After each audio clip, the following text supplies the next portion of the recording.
Blank check with Griffin and David.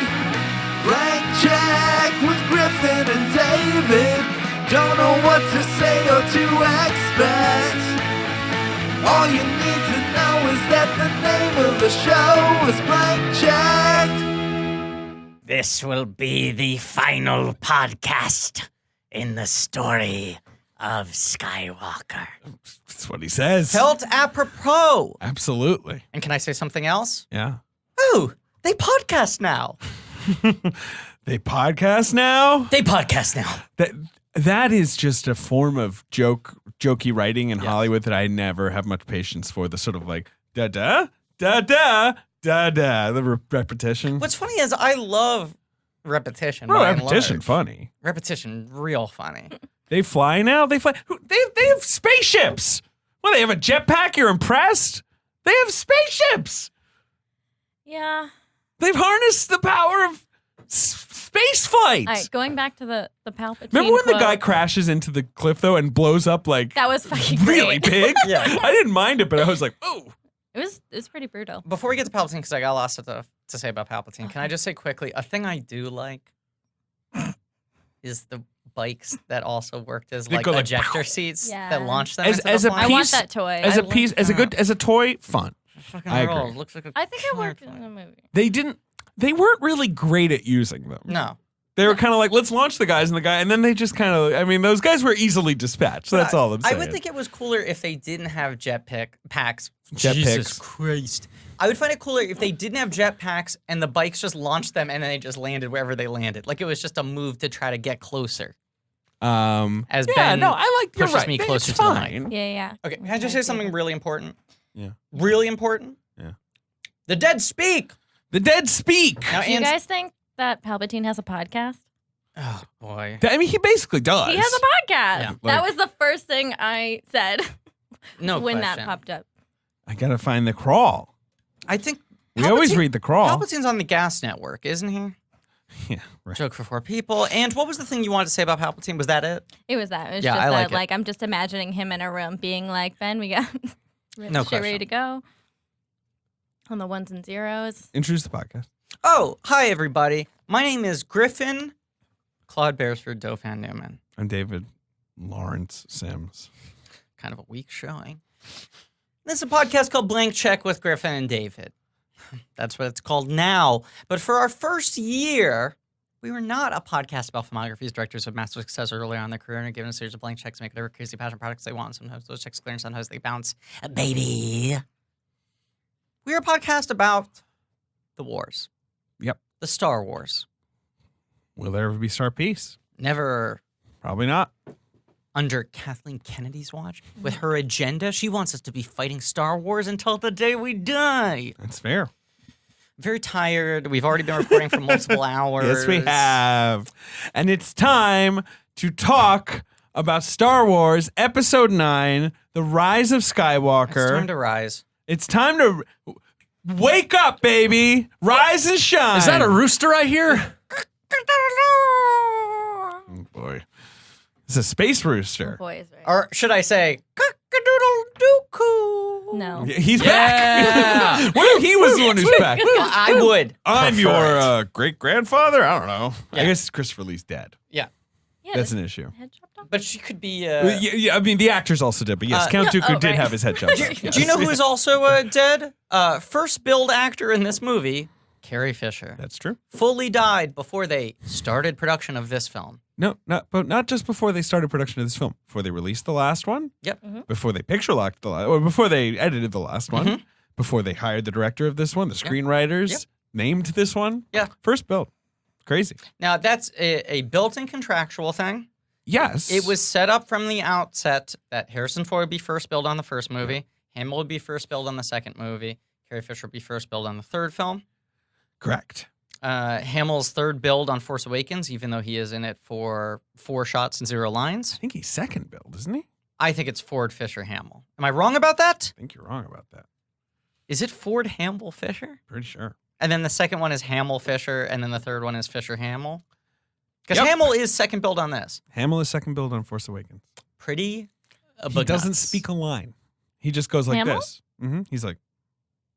She's, in The you know, Force Awakens. Yeah. she's I holding thought we were out talking the- about in this one. I was like, he has a whole unnecessary scene. So he's second build in that film. in Force Awakens. Yeah.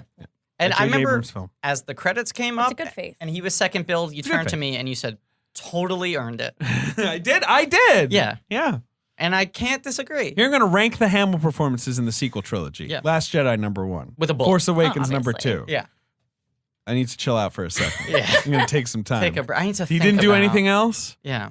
There's nothing else I can put at 3? Fuck. Fine, I guess The Rise of Pretty Skywalker. good in Kingsman, right? Yeah, he was in Kingsman. Did he do any ads, maybe? Like a Mars bar Commercials. ad or something? I'm sorry. I have I would an say answer his like for you. promo interviews would go above this. They would. maybe. Oh, totally. Number 1, Last Jedi. Number 2, Force Awakens. Number 3, when he did mocap for the Goblin who puts the coins inside BB-8 in Last Jedi. Oh, that's right. He was good as that. He's That's a good really goblin. I good love at that guy.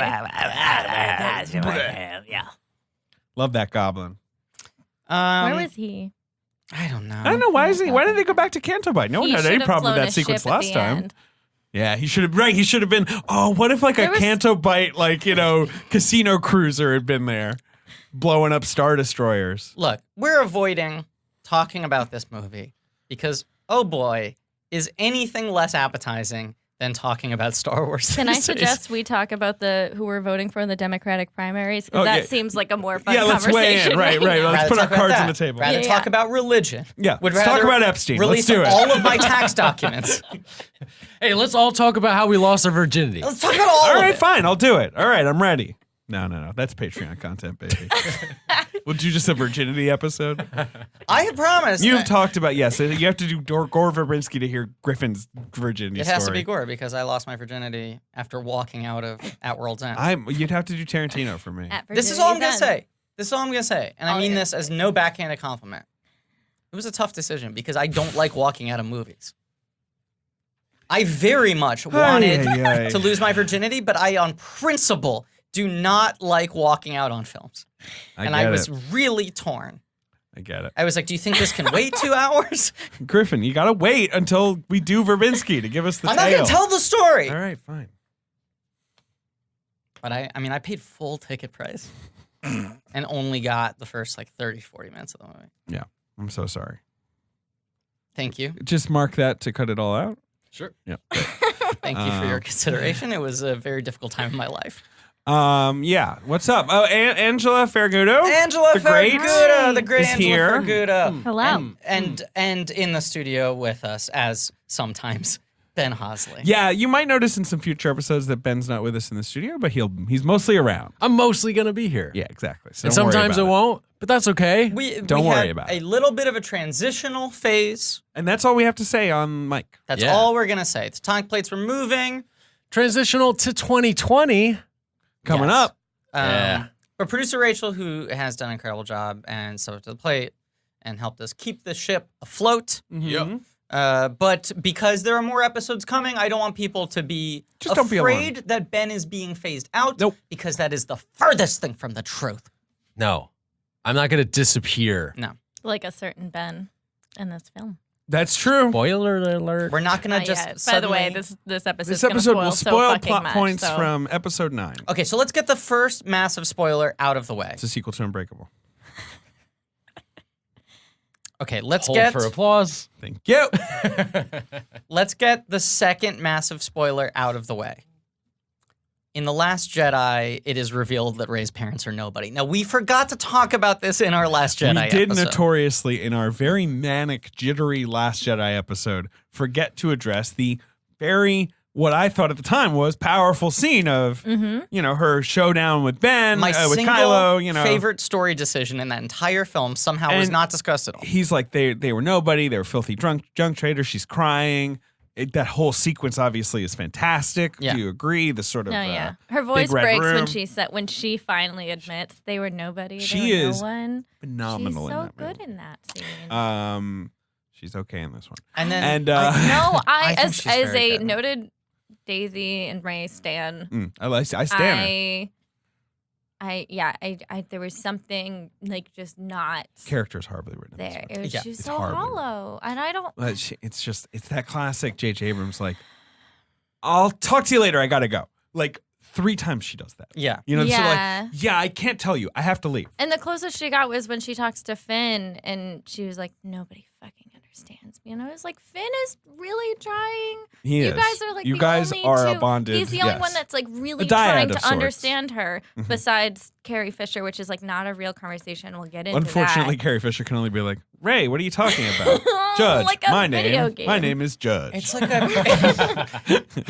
Do you remember? It's so funny in Arrested Development. yes. My name is Judge. Judge, my name is. Remember that? I was It's gonna so say, fucking funny. I was gonna say this performance feels like a Jerky Boy soundboard.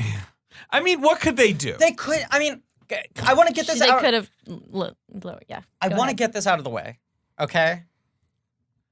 Right off the top, I think this movie is so deeply intrinsically fucked by the fact that she tragically passed away. I do think that's one of the big problems this movie had to face. And this movie makes a lot of active, consciously bad decisions. But as you're watching this film, even though they didn't handle most anything well, I kept on coming up against, oh, naturally, this feels like the last 2 movies have been building up to her being the Right. catalyst for all of the main catharsis Right. in this third entry. JJ has said he wanted this to be Carrie's The movie. Leia movie. He was And- like, and- this was going to be the Leia movie, and that's why it was so Kathleen devastating. Kennedy wanted it to be the Leia movie. Yeah. Carrie Fisher was ready for it to be the Leia That's movie. what happens when you don't make her the first one. And it feels like everything was teed up for the crux of this entire trilogy to be Kylo Ren and Princess Leia, Mhm. now General Leia Organa, Mhm. coming face to face. Mhm.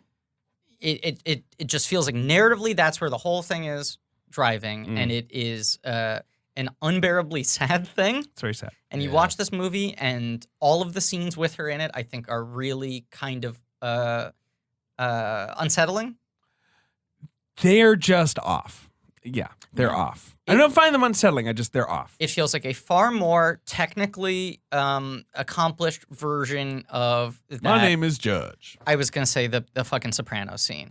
Well, the Sopranos scene is right. She doesn't say anything. They're in it. trying to retrofit a scene from lines of dialogue she they says, have like, saying her, Yeah. Right. Yeah, and yeah, yeah. and her performance never works in conjunction with anyone else No, because Because it of course was, it doesn't. Right. She's not Right. there. Like, She's and not it's there. not. It's also from The Force Awakens. Like, even like the hug And- with her and and Last Rey Jedi, was like yes. a reach. Yeah. As someone who has watched The Force Awakens Yes. like a million times, It's- I could like see all the like same physical But they beats and changed her hair and clothes They did. digitally. Yeah. Correct.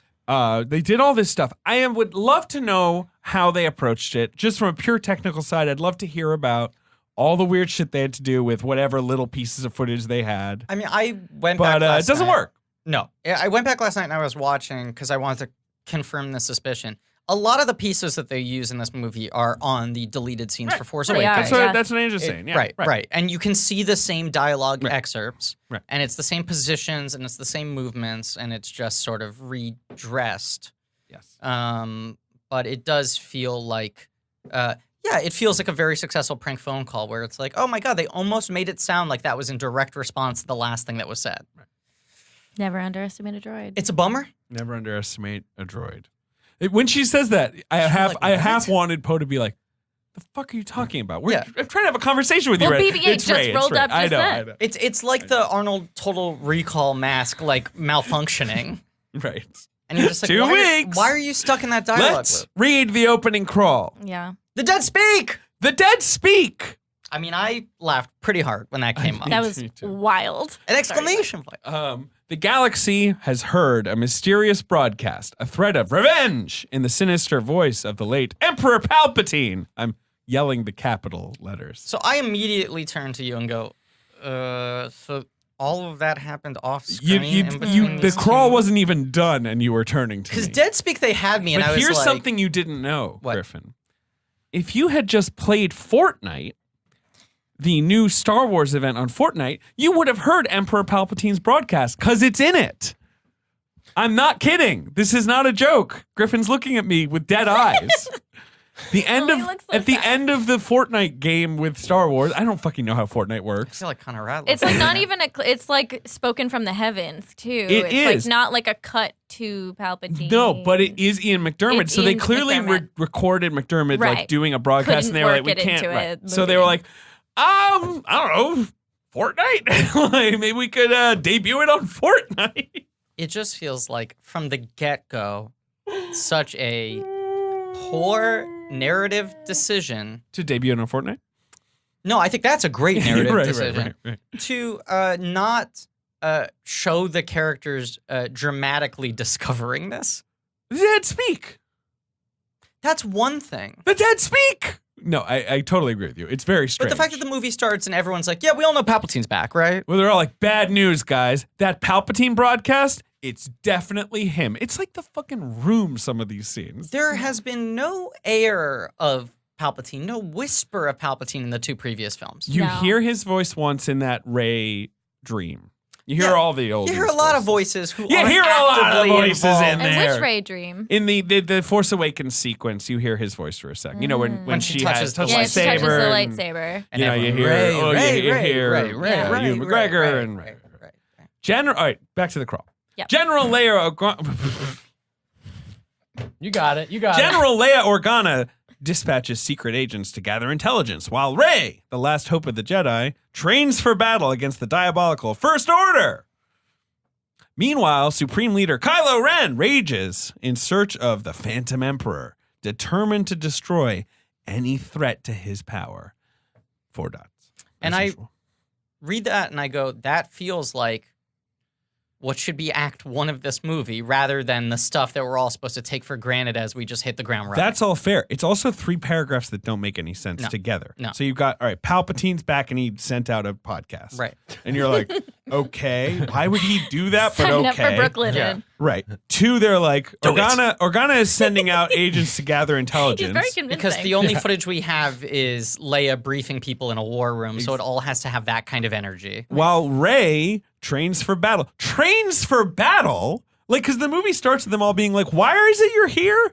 And it's like, rather than her giving the correct answer, which is like, well, all the footage with Leia is on like a jungle planet, so I just kind of got to be here for the first act. She's just like, well, I'm training to hear the Jedi. She's training so that like man babies can see how powerful she is because she's actually working. That's on it. what if it actually the first shot is like her time card at like Jedi school, and she's like, God, I've been here so long. Click. I don't know. I passed Jedi school. It is one of those things for me. I have sort of made this challenge to myself. Not a challenge, but just I want to remind myself to use I statements as much as I can in this episode because I want to try to, just personally, avoid the discourse of this is not what Star Wars is. This is Right. not You what they can should like be this doing. movie. I don't care. No, but I'm just trying to like. No, I'm saying to the world. Like, Oh, yeah, totally. it's fine if you No, want. yeah. And also, I just feel like it's become such a toxic run of like, listen, I have finally formulated of the course. exact argument for why this empirically breaks this. Very bad or way is to think perfectly about. this. Right. Because no one owns Star Wars, and Star Wars belongs to all Oh, of the us. Walt Disney Company. Oh, I forgot. I mean, as someone who really, really wanted to like this movie, read David's review, read other reviews, Yeah. and was like, I'm going to like wipe my mind. Mhm. Shout out to Patrick Willems. I was literally like, this is a movie Did you about get- space wizards for children. For Mhm. children. Did you get Babu Frick to wipe your mind for you? I wish. I I want to wish. hang out with Babu Frick all the too. time. I know. But I wanted to. I was like, just go in. Like, people are tearing it apart. You disagree with some of those people, and then like obviously we can get into like the fandom has been like so toxic the week leading up to it. It was so depressing. I It's been a depressing time. blocked Star Wars the and stuff galaxy. on my phone, and I still got spoiled. Mhm. And I really did. I went in. I love The Force Awakens. I love The Last Jedi. I Right. really, really, really wanted to like this. It's okay if you Same like here. this movie, but it was so.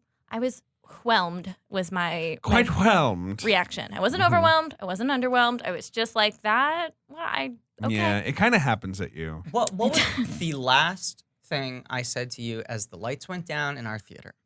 I don't know. My garbage bale pizza is arriving, or whatever it's called. Excuse me. Garbage compactor pizza. It was called a trash compactor pizza, and I had 4 big swamp energies to drink. What's in this big swamp energy? I don't know, but it got me there. Yeah, you had some big swamp energy That's a by the end of the night. Huge swamp. It was like apple soda and like Everclear And like some whatever. green Everclear. stuff. It was Yeah. great. It was so fucking good. I was a trashy swamp boy. No, but I said to you, I said, you know what? In a weird way, I am perversely Yeah, you said right. Your expectations were so low. thrilled that my expectations are so low now. because I was like, I'm now putting nothing on this movie, and I'm Right. hoping I can just find as much to latch onto. And what I kept on thinking was, this movie feels like trying to have a conversation at a nightclub. Sure. I do not go to nightclubs often. It is usually after I've been having a night and the rest of the group is like, It's we usually- should Go do to a this. club. Usually after you've got some big swamp energy. Right. And I'm like, I want to go to sleep. Everyone's Sure. talking me into this. And then I go there and I realize, like, all I want to do is continue talking to people. Right. And this environment is not conducive to that happening. Hey, what's up? Yeah, And this right. movie feels like it's yelling at me Palpatine's back. all the time, where even when What? even when this movie is saying something that I do want to hear, it is saying it in a way that Right. is so aggro, Mm-hmm. like by like just sort of out of necessity, the pressure it is under, that I cannot enjoy absorbing that information. It feels like some kid who is manic or has ADD or took too much Adderall is explaining to me what happened in a Star Wars movie. Here was the other big thought that came As someone to who me. has ADD, yeah. that 15 applies. Me too. minutes. Yeah. we both So do. we both So know. we're not. That's not. And then this happened, and the guy goes over here, but then the thing goes like, Yes. 15 minutes into the movie, Yes. I thought to myself, this feels like what like Cliff Notes for itself. Oh, interesting. That's also when you leaned over to me and said, I'm already exhausted. Yeah. Yes. It's Big Swamp Energy, pineapple vodka, Oh. green tea, Yeah. ginger, matcha, lime, and Oh soda. yeah, the matcha threw me off. I was gonna get it. And I Sounds was like, kinda "Fucking fun." matcha's It was gross." sounds kind of fun. I think proof is in the pudding. How much fun was I last night? I don't know. You're all right. I think it was okay. All right. I finished the crawl. Okay. You so, finished the crawl. There's the adage. They didn't speak. There's the adage that hey, He's going to keep yelling. At me. you write a movie 3 times, right? Sure. You write it at the scripting stage, you write it when you're filming, you write it when you're editing. And whether those are 3 people doing 3 different jobs or 1 person carrying over multiple jobs or whatever it is, Yeah. you know, they at each I get different you. stage, the film presents its own sort of narrative demands to you, and you find the mesh of all 3. Yeah. I get you.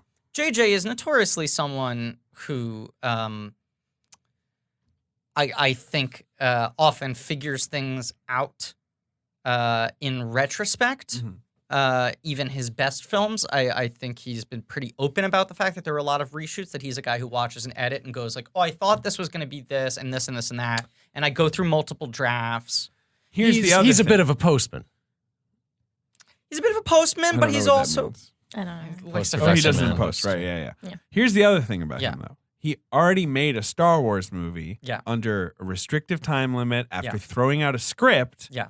and rewriting it on the fly, and then having to reshoot it and shoot weird things and breaking Harrison Ford's leg practically in half. Yeah, with this. And it turned out great. And So why wouldn't he go into this thinking like, we'll figure it out? but look, I think no one really knows, and it doesn't matter because ultimately, I think everyone in this room contends that that movie works. We all like that Oh, movie I like that a movie. tremendous amount, right? Yeah. I don't like it.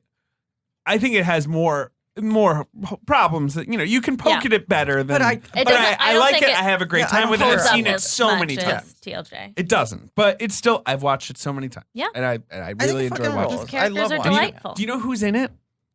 Do you know who's in it? Han Solo? Harrison Ford. Yeah. Yeah. This actor who really, really is popping. In And he's that playing this character that's sort of beloved. one. Ah. Yeah. Anyway, The thing that's great about him is that he's cool. Yeah. he's a cool fucking guy. Well, but in so- this one, he's also your cool dad. But your point about writing. We'll finish. I have a point about. Well, yeah, and Where- I feel like even, and he said this, like, look, it was a terrible thing that happened. None of us want it to happen, but Harrison breaking his leg ended up being like a real benefit to us. Mm.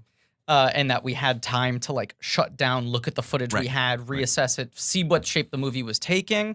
Even then, after they'd finished production, he edited it, he looked at it, then they went back and did a substantial amount of reshoots. Right. There are threads of things that clearly have been removed from Force Awakens, tiny little vestiges of abandoned things like Constable Zuvio and whatever, Yeah. that ultimately do not appear to be too glaring. And I think Man. he found his movie ultimately. And you're saying that he had similar conditions in Force Awakens, but this felt like it was twice as intense with half the time. One also, and this is a criticism many have made of J.J. Abrams. Yeah. I'm not giving you a fresh take here. Yeah. He's great at setting shit up, and he's really bad at editing it. He He's doesn't. had that criticism his whole life. He could never figure out what to do with Alias. Yeah. He Felicity's 4th season has time travel in it because he doesn't know how to fucking just, and that is the just only time relax. he has ever stayed on something from beginning to end. Yeah, Lost, he's not responsible for the ending of that, so don't tag him with that one. But and then like Star Trek. Yeah.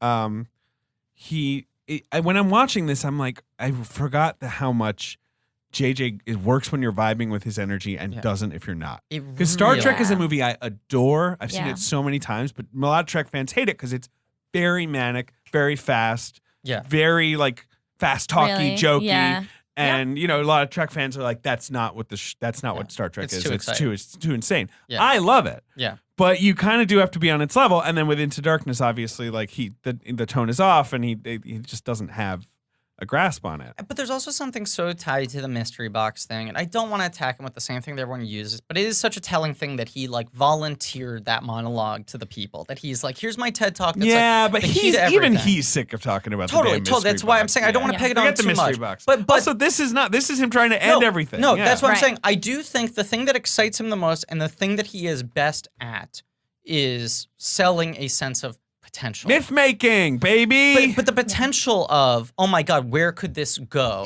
Is like J.J. Abrams' Polar incredible bears juice. on the island. Yes. And, much will be made and will continue to be made over the sort of disrespect this movie shows to The Last Jedi, if you want to view it as such. But I also think this movie is not particularly good as a sequel to The Force Awakens. Which it is striving to be. Totally. It feels like a movie that's trying to be like, we're going to deal with all the shit from The Force Awakens. It simultaneously feels weirdly disrespectful to a lot of the things that Force Awakens sets up. That's interesting. Yeah. I want to hear your take on that. But first, I want to say the thing that I just said to you in the diner, which is like, if this movie wanted to be rude to The Last Jedi, I would respect it. Yeah. Because you can be rude.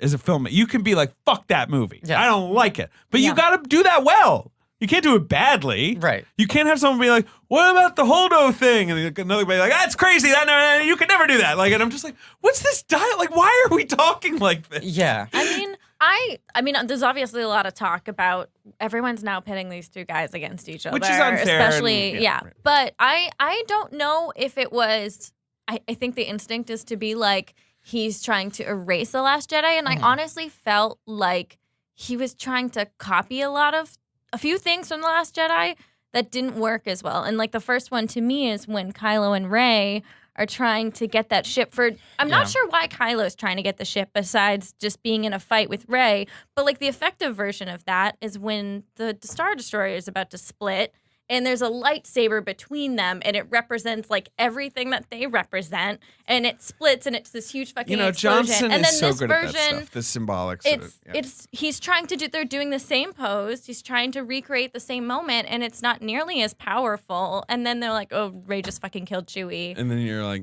"No shit." Which is again a thing. He was on a different transport, but that happens to Leia. It's a fake out death of one of your faves, and it's like, why this was totally just and really that whole moment is just so Rey can see it falling, and then later we see Palpatine, doing the same thing to all of those ships. But like that to me is a few other moments where I was like, it feels like JJ's trying to do a few things. Yeah, I know, I get you. But here's my Last question. Jedi did right, and it's not as good. I asked Griffin this: who fixed the lightsaber? It breaks in half. No fucking idea. It breaks in half in I don't want to get as nitpicky, honestly, I don't either, with that stuff. How does that lightsaber even get to, Kanata in the first place? We don't know. I'm not picking nits. Yeah. Who fixed the fucking lightsaber? Yeah. This isn't a nitpick. I'm sorry. You can't do it. You can't break something in one movie and then be like, it's fixed. No. Was it like, was it's there like broken a in half and it explodes. And it's very obviously. She's holding the two pieces at the end of The Last Jedi. She is, yes. And she's got the books. She does. She's got a lot of trinkets. Yeah, you're right. There is no Jedi repairman anymore. It'd be nice if the first scene was. I'm like, sure in their heyday Babu they Frick. had some repair boys. That and would girls. be fun. You go into like the bowels of the Jedi Temple, and it's like There's just they're more still Babu Fricks. Jedis, but they're like blue collar Jedis. Can I just throw out like a little bit of a context here that I find kind of fascinating to think about now that we're on like the other side of this? All right.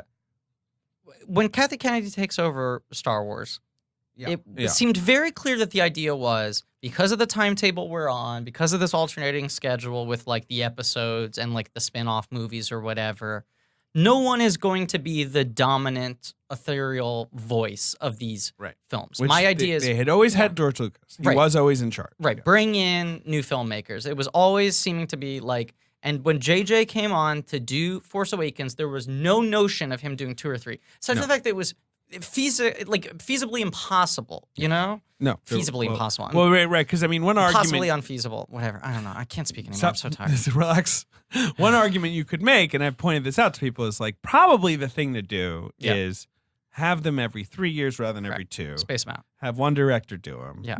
Which is, how they did it with the other trilogies. Sit down, map them out. Exactly. Lucas famously, as much as he kind of bullshitted and claimed that the prequels were always meant to be there, the thing that is really proven is he wrote a colossal script that was largely incoherent and realized this is too much. Right. I'm going to focus on the first act of this story I want to tell, and that is Star Wars.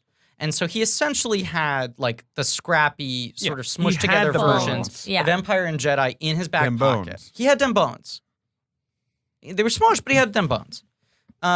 But it's so telling that like JJ comes on understanding I'm brought in for this one movie. My job is to kickstart this 100%, franchise. yes. And perhaps I'm having larger conversations about what is the intention here, set it up. But everyone seemed to be on the same page that like his job is to build a baton to pass to someone else. Yeah. When the story first broke that Rian Johnson was going to do episode 8, it was he's writing 8 and 9. Yeah. And then that was disputed. But by all accounts and by reliable sources, he was originally hired to write 8 and 9. And then when he realized that there was no way he was going to be able to direct 9 as well, he did not want to pass off a script to someone else. Right. And he either, Everyone's taking their shirts off in this. we just saw a lot of Ben chest. I know, I'm sorry. And by a lot, I mean like 95% of Ben's chest.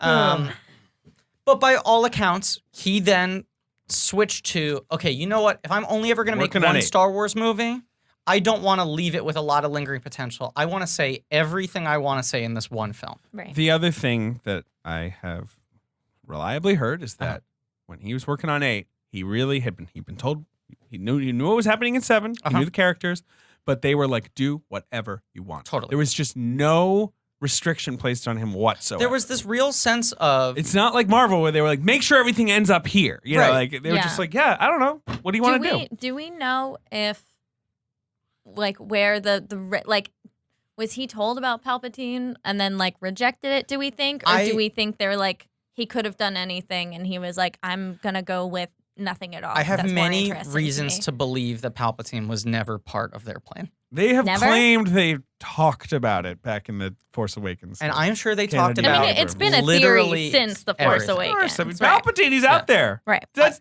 speak. I guarantee you, in blue sky story meetings, there is not a single Animation possible thing. Yes, when they were pitching Spies in Disguise.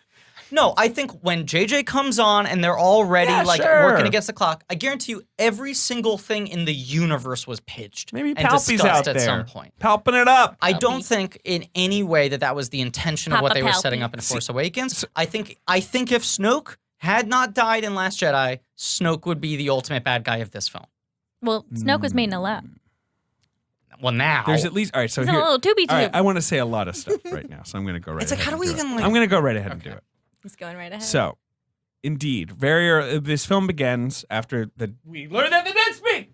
That we're in Palpatine's secret underground subterranean hidden away planet Sith Podcast lair, studio. podcast studio. But like opening of the film, Opening of Ben's the film is there. Kylo chopping up some Kylo's like, Zuvios. look, I have already come to terms with the fact that Palpatine is back, and I'm just trying to figure after out him. which doorbell to ring now. Exactly. But so when we see, here's what Palpatine's got: Sith statues, big tall ones. Uh-huh. He's on an arm that that Forky. How are we referring to my partner these days? Forky. Okay, Yeah, what do you fine. mean? Yes, Jesus. What? Who saw the movie with us? Correctly identified as looking a lot like the Animus Yes. from Assassin's Creed. Hell yeah. You know the whole Oh, movie yeah. he's like dangling on that thing? And she was like, that's like that thing from the Assassin's Creed. Yeah. Great pull by Forky. Yeah, great. You were excited at the time. I loved it. Okay, geez. I love Forky, of course. And also, yes, a tube with, count 'em, at least 2 Snokes in it. 2 Snokes. And now here's what I The really... 2 Snokes. The Hey, Coming to Netflix 2020.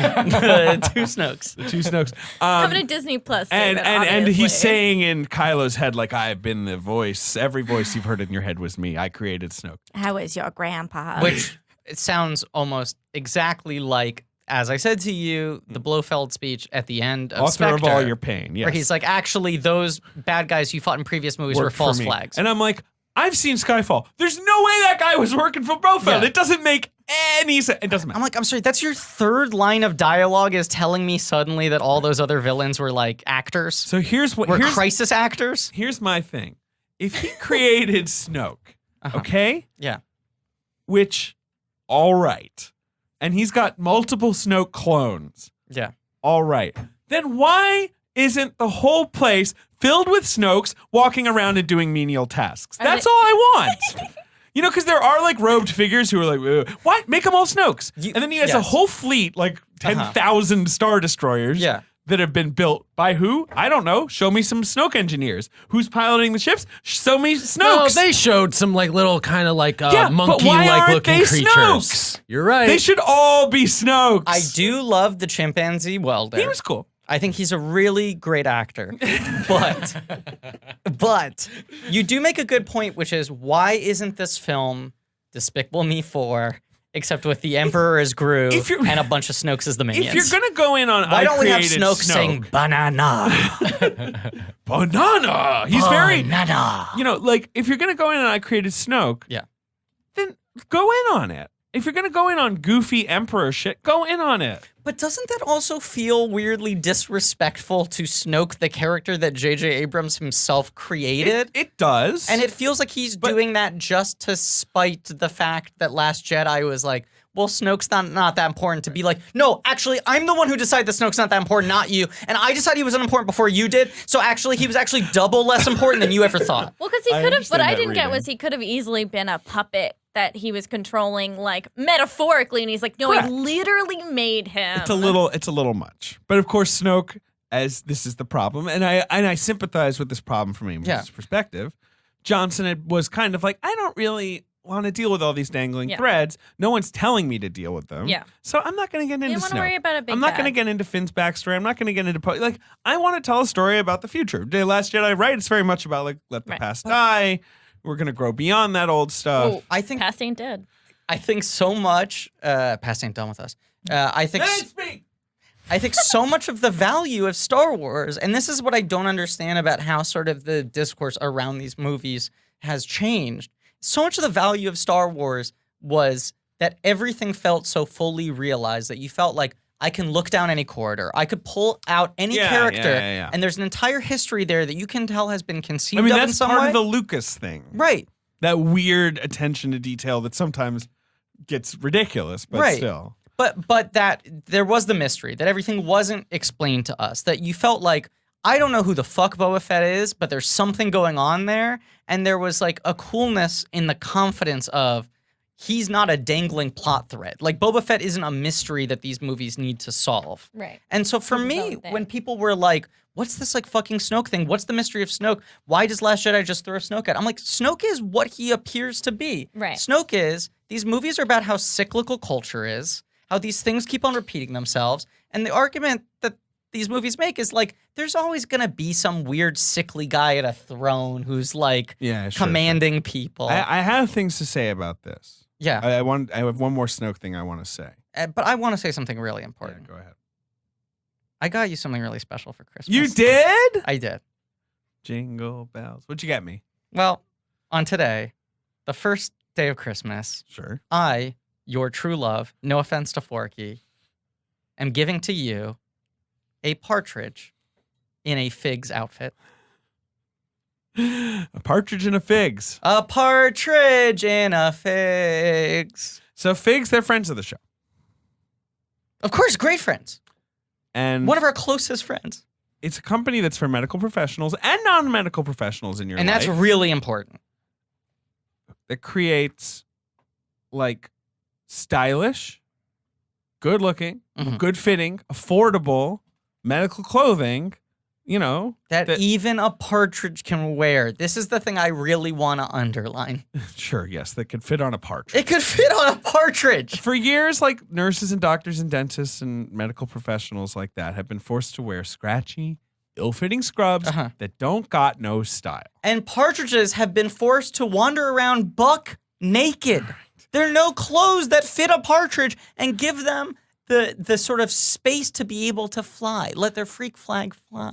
Figs creates the highest quality medical apparel so that medical professionals look their best, feel their best, and perform at their best every day. Okay, look, they've got antimicrobial properties to control odors. They're very soft. They're moisture wicking. They have 4-way stretch. They have yoga waistbands, and they've got a variety of styles. You get straight legs, you get joggers, skinny styles, partridge I just styles. want to call attention to the fact that I have just gifted you a live partridge, and look at how well behaved it is. It is very well behaved. Because it's comfortable for the first time in its life. Is it also satisfied because every time you shop at Figs, they give scrubs to healthcare providers in need around the world through their Threads for Threads initiative? So he's just like feeling good about Figs giving back? Well, Joe, don't gender the partridge. Okay, I'm sorry. I mean, I'm going to have a gender reveal party for the partridge, so don't get ahead of that plot point. All right, listen. Show how much you care at the end of the year with Figs. This holiday season, Figs is going to make that easy by providing you with 15% off your first purchase using my code CHECK. You can get ready to love your scrubs by heading to wearfigs.com. That's wearfigs.com and entering our code CHECK at checkout. I have Figs. And I wear them around the house because I'm not a medical professional, but it's actually kind of fun. I'm just realizing that perhaps I've gone a little bit too far in buying for you a living creature that you now need to tend to just because I thought it was funny. Yeah. That partridge in it was a good figs pun. Is like partridge in a pear tree. Anyway. Snoke. One more thing I wanted to say. Before this movie came out, I was really killing myself over Snoke because I'm like, are they going to figure that out? Are we never going to know what happened with Snoke? Before this? Before this movie comes out, right? And just give me a very skeptical look. Yeah. I don't give two shits about Snoke. That's why I I'm am making nerdy a face. enough that I eventually just start to be like, come on. Are they going to explain it in like a novel or a comic book or something? Yeah, and like I just didn't. So I dive into the Wikipedia. Right. And I find what, until now, had been the accepted canon excuse for all this. Okay. I know what this is. Do you? Yes, go ahead. It's like that Emperor Palpatine, before he died in Return of the Jedi, had sort of like dreamed up sort of a secondary plan of like, if I die, the Empire goes with me, but I'm seeding a new empire out in the unknown regions, which is supposedly where all this is taking place, right? Exegol. I mean, they don't mention that, but yes, right? And so, and that's where Hux's dad, like, is part of that whole plan, whatever, right? Okay. And so The Adventures of Hux's dad. Exactly. Okay. And so when the Emperor dies, okay, there are these sort of like, there's this remnant out in the unknown regions. And I can deal with that. Boys in Brazil. Exactly. It's Sure. like Nazis in Argentina. Exactly. It's just like that. And I'm like, that makes sense. Which There is- would be this sort of little rogue element. And then Snoke in this telling is just like a dark force creature all the way out there who finds these people and kind of like is like, great. Here's like an army for me to sort of corrupt. And like this is a group that needs another creepy withered bald dude. Exactly. They gravitate towards him for that very reason. And I was like, that makes sense. That's a perfect and all excuse that for stuff like is what the First inferred. Order is, what Snoke is, and you don't need Snoke to have been anyone's puppet. He can have just been sort of like a side villain. He doesn't need to be anything other than what he appears to be. Now, can I ask And then this something? movie's like, no, they didn't speak. It was I know. Palpatine. Can I just ask something really important? Yeah.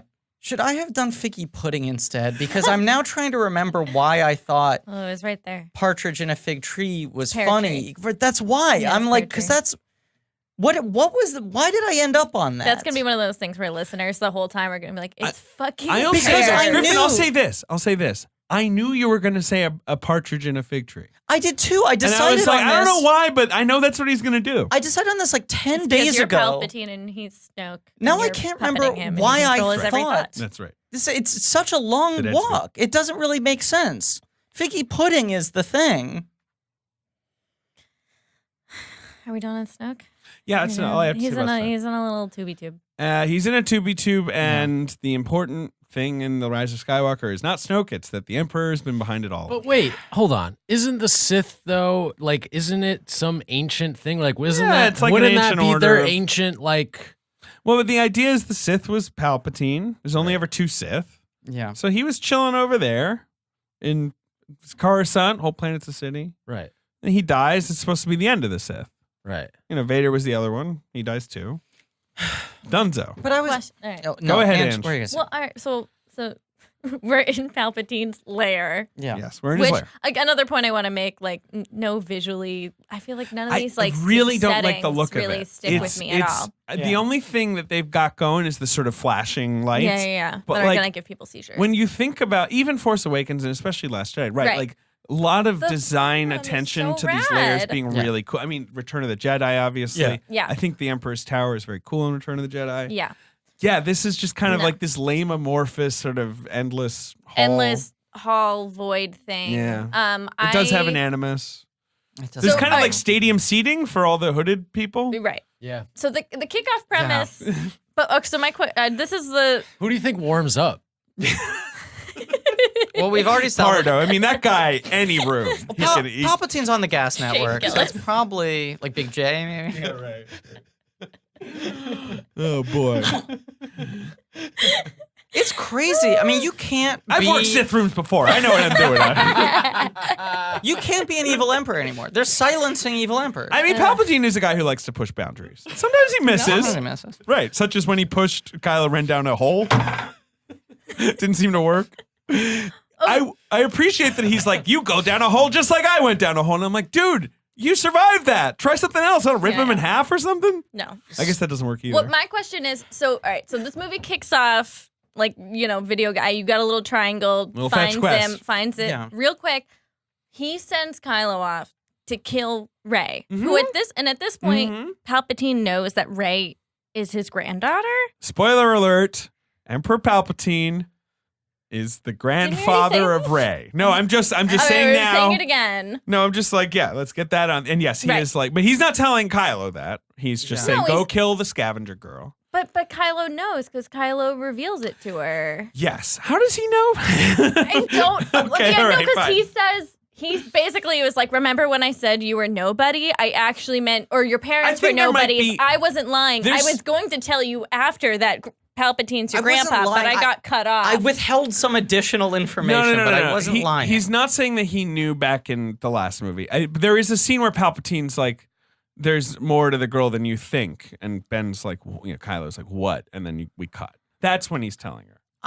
That's when he's telling Kylo, and Yeah. that's when Kylo. But the point is, he's like, "Go kill Rey." Yeah. But then he's like, "Rey, I'm not going to kill you, but I'm going to tell everyone else I'm taking my boys a hunting." And then they go. I can't track. Are you trying to sort Palpatine's- through? Oh, No, I can't track his motives because he's like, "Go kill Rey," and then she shows up and he's like, "No, actually, I want you to kill me." Yes. Which when has that ever been a thing? And then it becomes, "Oh, actually, I have both of you guys here, Force so I'm going dyad. to use you as a it's a classic- battery." classic Force dyad. Guys, it's one of those classic Force dyes. Griffin looks But then he kills. distraught. But then Rey kills him, and then there's no. She doesn't kill him. He kills himself.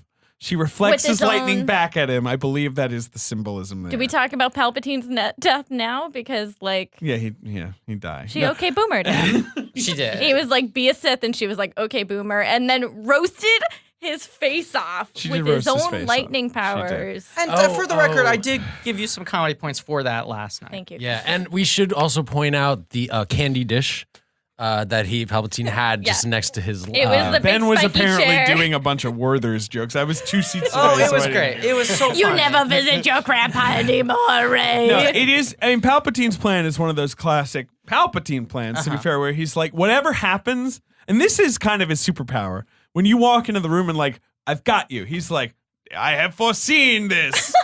I was always planning for this to happen. And like, he's so confident. I'm gonna kill you. That you're Oh, if kinda you like, killed me. All right, I guess this was Whoa. your grandmaster plan, buddy. So I feel like if Ben comes in, if they both come in, or if just Rey comes in, he's like, yep, that's what I thought. And I knew it would be you. What do you guys think Palpatine's doing the whole time? He's waiting what else for is he? everybody. It's just- Well, there's this thing. Like a dangling puppet, just like, you think they're gonna He's come? he's like a StarCraft character who has been trapped in some part of the map that he can't leave. So he's just like, I guess I'll build another ship. And then just like, boink. And he's like, Also, are there Build another one. Are there any people on those Star Destroyers? That's the whole- Snoke's! That's what I wanted to see. A bunch of Snokes just walking around. Come on. Yeah, and they'd be wearing all the like Imperial Guard wear and stuff, but they'd be like spilling out because it's like too small. No, it's never fully explained who's running those ships. They do say like we're 'Cause gonna the have to first get Yoda more joins kids. them, and Right. then- But I'm like, you're gonna need a lot of kids. But You're how gonna do need they to grow fly them up them? real Right. fast.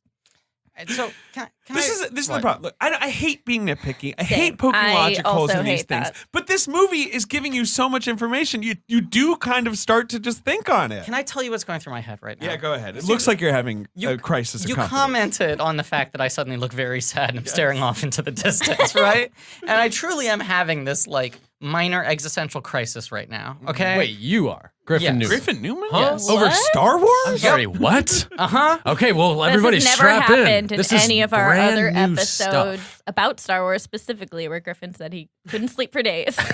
What's up? What's troubling you, my Thank you, friend? Ange. My brand is strong. I'm thinking, right? Time is flattening right now. Okay. Oh yeah. And I sit here at this table. I look at four of my favorite people in the world. This family we've chosen. Who's the fourth? Oh fuck! It's the little, what's the little guy? Oh, Babu Frick? Yeah, I he's was with counting us. myself by accident, which is also very much untrue.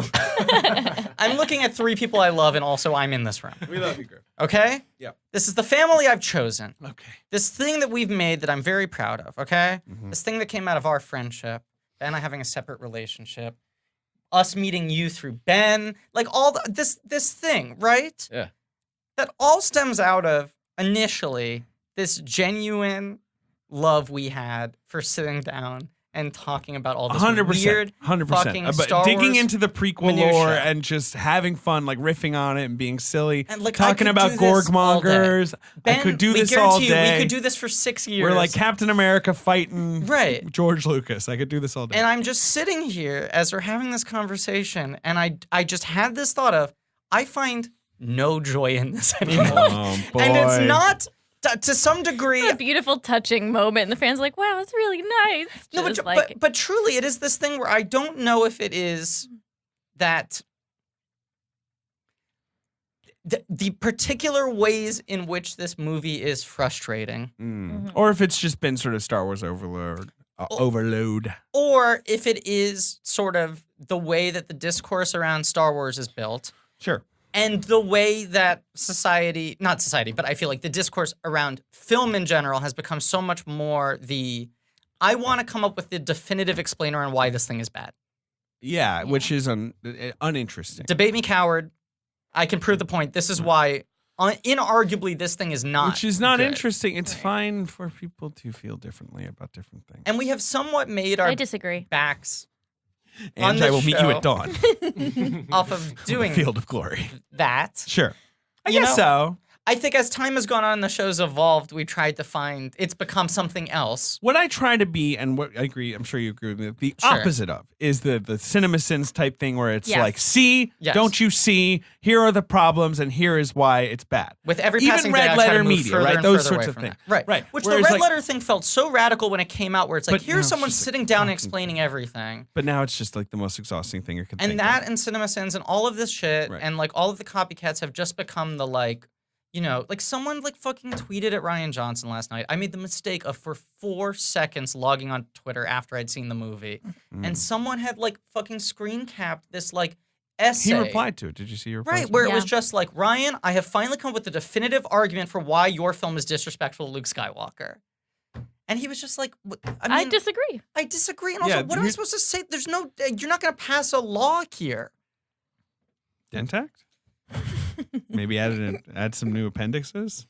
No disrespecting of Luke Skywalker. A, crime illegal. B, Luke Skywalker, untouchable. Do you remember like a year and a half ago when we were meeting with someone who works at Vulture and the film had been out Last Jedi had been out for almost a year at that point. Sure. And he was like, can you believe like 10 months later, I still am fielding pitches for, hey, just want to reach out. I come up with the definitive explanation of why Last Jedi was bad. And we Right. were like, this is so crazy that this argument is continuing 9 months later. Yeah. And now multiple years later, it's like, that has become so exhausting that I find no joy in explaining why the Star Wars movie that I don't like is bad. I get that. I get that a lot. Because I don't I want to explain understand it, that. but it's also just like Yeah, okay, but like I think this it's a Snoke, combination like, of what? the internet just being, I don't know, it's Exhausting, getting the bad, hamster the wheel, elections yeah. happening, you What? know, what? Huh? I don't know. It's just, I don't know. We're in Well, a different place I'll tell now. you who I'm voting for. No, I just No, I'm going to tell you, Babu Frick. Yes. Straight ticket. Whoever he's with. Top to down. Honestly, same. All right, can we go on the record that blank check is Babu Frick It's pro 2020? Babu Babu Yep. Frick, innocent, MVP. Babu Frick, whatever he wants, I'll do it. I donated. I should just admit right now, I donated 90,000 to Babu Frick's campaign, but it was a year ago. I didn't even. Babu Frick hadn't even. If you 90,000 sign up for galactic our credits. Patreon, guys, all of our money is going to go going towards the right to Babu Frick. Frick It's going right to campaign. Babu Frick. Yeah, that's right. I just mean- think he's a Campaigning. cool guy. I think he's I got a know, lot but of I good mean, I ideas. think the culture. It is Yeah. funny because like I mean- we liked the Last Jedi. It wasn't exhausting talking about the Last Jedi. Well, the It thing was that's fun. crazy about The Last Jedi, to I think me and a lot of film critics, is we were all there at that press screening. Yeah. We all saw it. All four. Everyone, all us critics walked out being like, "Damn, that thing is good. Wow, he really." We were like, "Wow!" Like he surprised us with that. I Those- can't wait for people to freak out about this movie. The 2 days in between when you and all of our critic friends saw Exactly. the movie, when I got to see it, there was this hushed tone of like everyone who had seen it being like, kind of holding a hot hand it's here. kind of great. Like I'm amped to see Like, everyone and lose it's their not some fucking like mind over bullshit this. conspiracy where we were all just like, yes, let's all decide to like this one. Yeah. Like we were all just Well, like, Kathleen holy called shit. you up and just like, Right, oh, of kill your course, whole yeah, family you know, unless yeah, you right. say it's Babu good. came by with the check, but And like, admittedly, when we It did was so much bigger than his body. it was pretty good. when we did our Last Jedi episode right afterwards, I was like, there's certain things that are bumping for me. Like, I overall like this movie a lot. There are things I haven't totally reckoned with. I've seen it many more times since then, and I only grow to appreciate it more and more and more. Yeah. I don't think it's a perfect film. I Pretty understand, good though. but I think it like fucking rules and it's Pretty good. great. It's pretty good. But We don't have to talk about Last Jedi. We already talked about that. We'll do a commentary on it in our Patreon soon enough. I guess the one thought I did have though is just thinking about the whole like upsetness towards killing Luke off. I mean, you killed Han Solo. Are people upset? Oh, come on. Was They're that a upset thing? that Luke Like- is not Upset a about that, badass in The Last Jedi. That he's Which this I like think he is. he is. I agree with that. But like that he's this sort of like angry grump that he's sort of turned against his Right. Jedi ways. But JJ set that up. He I- fucked off to an I agree island. with that, Yeah. but this is the debate that has raged Right. on the internet with Yeah. absolutely no one ever calling each other mean names. No. and here's the even bigger thing that has come out recently. Had always been a whisper, but has now pretty much been confirmed. What did Babu Frick do? Oh no, no! Don't cancel Babu Frick! No! He's canceled already. Is he Charlie Rosing people? Does he wear a robe and then it comes undone at the worst moment? Babu Frick is a turf. Oh God, no! Come on! What have you heard? Fuck turfs. Go ahead. In the Thank you, Ange. Yeah. in the completely discarded George Lucas outlines for what the next 3 films should be, that like the fandom menace, as they call themselves, are now hiding behind like these movies aren't legitimate. Mm-hmm. Only the George version is real. This George version we haven't read. George's take on Luke was he becomes Colonel Kurtz, Yes, yeah. In He in is his sort of vague idea of overwhelmed episode with 7, 8, 9. a great failure and Right. becomes a hermit and lives on his own and has disavowed the Jedi. It's also what Yoda does. The idea that It is also what Yoda does. the idea, But you know what? Yoda fucking should do it because he blew it. yeah, Yoda blows it so damn hard. 3 movies of people being like, I think the Sith are conspiring. And he's like, yeah, well, let's think on that. Never does anything. But the idea that Rian Johnson perverted something that Abrams set up, that perverted something that Lucas intended, when all 3 of those guys, gun to their head, were like, well, no, obviously the story thing is that something fucked up happened to Luke, and that's why he's living in guilt and shame on an island by himself and has become a crazy man. All 3 of those filmmakers had the exact same instinct. Right. It's a logical instinct. It's the logical instinct for what to do for that character. Right. Especially if the whole cornerstone of Star Wars is this idea that these things rhyme, that these things cycle, you know? And the interesting way for them to cycle is to have these subversions on the things we know, Right. which I think Force Awakens does a very good job of setting up new characters who are interesting subversions of our original heroes. And Last Jedi does a really interesting job of subverting the expectations of how we think those characters' story arcs are going to go. And there's no subversions in this movie. Right. I mean, it just feels like it's this thing I was talking about with you folks after the movie where it's like this feeling of, to some degree, it's not like this was the first time it happened, but I feel like I saw this big shift after the Lord of the Rings trilogy where people were like, oh, man, God, that's like so jealous of how neat that thing is. They had 3 books that were all written at the same time by one guy, and they shot 3 movies at the same time with the same exact creative team. And so you have 3 movies that are really of a piece and it's a cohesive trilogy. And I feel like since then, when people sequelize things, the emphasis is rather than going, what's the most interesting kind of story for these characters next, is to act like, how do we write a sequel that makes it seem like we were intending this to happen all along? The sequel can't just be, let's sit down, blank page, what's the most interesting thing to happen next? It's, how do we look at the things in the first movie and make it seem like they were all teasing something for a second movie that was never a given? Right. And I feel like this film is trying to do that with Force Awakens, with The Last Jedi, with the prequels, and with the original trilogy. Right. And take all these elements and go, well, obviously this is what it was all building towards. Right. Yeah. And it does have that burden of being Episode 9, the end of the Skywalker But that is a saga. totally self-imposed burden. Okay, There's but no here's what I reason want he to say. feel that Here's way. what I'm saying. Babu Frick, it's like, Agreed. he's like blue collar, okay? And you need someone who understands the working man. Yep. But he's not afraid to break the rules, which we also need in this country right now. But We need he's good someone at his Who's going job. to defy the establishment. I feel like I could have a beer with Babu Frick. I could have a beer with Babu Frick. I could hack a droid with Babu Frick. You could hack a droid and then have it mean absolutely nothing right afterwards. Not right afterwards, Ange. Oh, I'm sorry. 20 minutes 20 later. minutes at least. I will say this. All right, so here's some things I liked about The Force Awakens. I just want to say this very quickly. The Force Awakens? I mean, this Rise of Skywalker. When- There's lots I like. When Babu Frick came on screen, you pointed very passionately at the screen and went, MVP. And Yeah. what did I say to you? What? I said, David, I have had the action figure in my Target.com cart. I've just been waiting for confirmation. You did say I've been this. so close to pulling the trigger. I've been so confident that Babu Frick is my dude. He is your dude. He didn't disappoint. He didn't disappoint. The Rise of I'm Skywalker. picking up my action you were figure as going soon to as say we things leave you here. liked Here's about some things I liked about this film. Babu Frick, great guy. Great. Number one most Should have been bullet. part of the team. Like, Babu Frick should come with them. Well, so should Rose.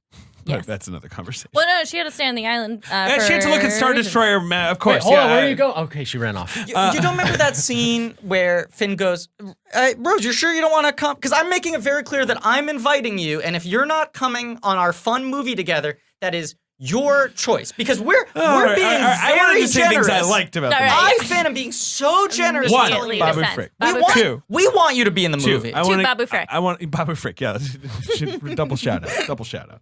There was a point where Rose goes, nah, and he goes, are you sure? And I went, yeah, it's just, there's a lot of bad faith arguments online. It's probably better if I sit in the sidelines. She essentially becomes Polly Perrette in NCIS, where she's it's just unfortunate. reading shit off a computer I know. screen. And you know what? It hurts Billy Lord, who I adore. And Yeah. that's she her. does, that's her lane. role. Right. She's supposed to be the That's little true, friend. Yeah. Conics? Can I just say, Conics. Kelly Marie Tran looked fucking amazing She at the looked premiere. incredible. Quick aside. Anyway, Super love hot. her. Anyway, go ahead, David. Super Other hot. things you liked. Hux. Love the big reveal that Hux is spying on the First Order for the Resistance, mostly out of personal jealousy for Kylo Ren. Felt like a great resolution of Hux's For his character. narrative. He's spent 3 movies getting That shoved was. onto consoles and stuff like that, right? Here's what I don't Yelled love. at. Him being shot a scene later. I would like more of a movie where it's this weird allegiance of like. But it's the problem with the movie where it's just like they just have no They time have to move for it. You anything. don't even. I at So they least just have wanted to like a rush. close up of his face, like a Yes. sad, like we have a moment, but it's like treated like a I agree. laugh. It is treated like a after laugh. he just like, he was a fucking spy. Yeah, but Totally. he's still a dickhead. But yeah, He's but still no, a it's- dick, but but also not to make blanket statements. Oh boy. But saying, It is it blank doesn't check. have, it doesn't have time, it doesn't have time, it doesn't have time. yeah, all the time in the world. As I was sort of running the movie in my head, I genuinely think that almost nothing that happens in the first half of the movie needs to happen. That's fair because it's fetch questy, which is very They have to Why get do they uninteresting. need the dagger and the They gotta holocaust? get the dagger to find the Sith Wayfinder. I can't believe you're not paying attention. You need the Sith Wayfinder to find your way to the Sith. It's in the name. Wayfinder. Sith Wayfinder. But the movie is like You want to find your way to the Sith? Find her. I But you hardly need know the her. knife to get to the Wayfinder. Yeah, only this knife tells. With Obviously. the defense of look, the movie's overloaded because we had to complete a 9-film arc. There's so much we had to tie up. It's like, then why are you creating conflicts that you have to resolve? Of like, oh, C-3PO has read the dagger, but he can't translate. I kind of like. Okay, so I'm back to my things I like. I like that if that was something that ran across the entire movie. It feels like there's 15 minutes spent on the 4 moves of he knows it, we have to reset it, now he's evil, now he's back. It's kind of he's back, but he doesn't remember anything. Now R2-D2 has to reboot him. No, I get and you. you go like, It's we sort of just the like problem with ran a lot of around in a this- cul-de-sac for like a fucking It's a little 20 minutes. Well, we had to get there so Poe could get inspiration from another cool lady. Use her line for his like big motivational speech. Look, I'm gonna get thirsty on the main, but I thought Zori Bliss was really hot, and Her- it made me question my sexuality that I was so turned on by someone who didn't have a face. So you think you're faceless sexual? I don't know what my thing is, but she came on screen. Here's I what my hot thing is with Zori. Oh, fuck, I'm into it. Her ass is working overtime. It- She's got a great butt. It is. Hey, go to a Daft She's Punk great. show with the helmet on and see if you can meet someone. Maybe I'm attracted to Daft Punk. Yeah, maybe you are. Go into the Tron world. Go hook up with a computer program. Look, I mean, her I ass wanted is, more hair. her ass is making working it work in overtime. a gig economy. Okay, I think she also has an incredible voice. Yeah, Oscar it's a- Isaac's got a great butt too. Yes, he a does. cute And little it is tushy. also working overtime. Yes. Yes, it is. It has its own SAG card. And I did like that this film was kind of horny. It feels a little hornier than I other want Star to Wars dispute films. this. Oh, It's it's not super horny horny. enough. It's not horny It enough. could be hornier. It could certainly afford to be hornier. Correct. But I like that it was a little horny. Yeah, but then there's not much kissing. No. Well, One kiss that But we gotta how get about into. the moment at the end? An where exclusively gay he does moment? that little I kind know. of That was great. That was That really was good. good. They're gonna- They didn't say a word, and I was like, That was good. Yeah. I mean, Oscar some Isaac good a face handsome. acting He's of a like, handsome. You wanna- If I can be fully honest, obviously I like the implication that there is a romantic or sexual history between Zori Bliss and Poe Dameron. Do I wish there was a scene where Poe Dameron and Zori Bliss for 10 minutes just stopped and said, hey, can we just recount in detail every sexual act we performed upon each other? Yes, of course. All right, The turn movie his mic- demands Turn that. his mic off. Turn his mic off. It demands it. I'm That's what it's gonna asking for. turn his Jail. mic off. Go to jail. I'm gonna Go to say jail. Razor. straight to jail. Straight to jail. straight to jail. Barbara Hand Frick's stuff? gonna come cancel you. Hand stuff? Shut up. Be quiet. Too horny. Too horny. All right. Things I liked. I liked Hux. I felt like that was a fun culmination, as I was saying this to you on the subway and you told me to save it for the mic. Yeah. Fun culmination of the Admiral Piet type. These poor put upon bureaucrats Sure. who are evil, but He they're had just agency. regular evil. It's the first time they Exactly. really And he's like, stepped well, I'm going to outside do the something empire. about it. And yes, of Right. course. But I just like that idea, even if it, yes, is slightly underbaked. In the same way, I did like giving C-3PO something to do. He has lots to do in the original trilogy. Can I just quickly say the other thing I really liked about the Hux twist? Yeah. And what I think is in the spirit of what Go these new ahead. films have been doing well? The idea that Hux ultimately reveals himself to like, look, I don't have any fucking larger philosophy Right, here. I just don't I'm just like attracted Kylo. to power. Yeah, exactly. He's I don't care about He's any like, of this. I'm a regular villain. I'm not a fucking Sith, whatever that even is. I Right. just wanted to be in a big spaceship and blow things up. But this thing of like, look, this And is means to yell. an end. I love being in front of a Exactly. crowd of people. Great. I love to be on a big stage with banners behind me. right. I don't care what the fucking thing is. And I've got red hair. if I had made it as a stand-up, I would have done that and not become a conservative Okay. YouTuber. 3PO. I like, just giving him a little something to do. I do too. I think he's a lot of fun. Yeah. I think all of his lines really are funny, like all of his sort of stuff. And I like everything they do with him as a character. It just feels like it is 20 minutes where they rush 6 big moves on, and then he's sort of just around for the rest of the film. And it's just also, again, it's this script written by J.J. Abrams and Chris Terrio, story credits to Derek Connolly and the captain. Mm-hmm.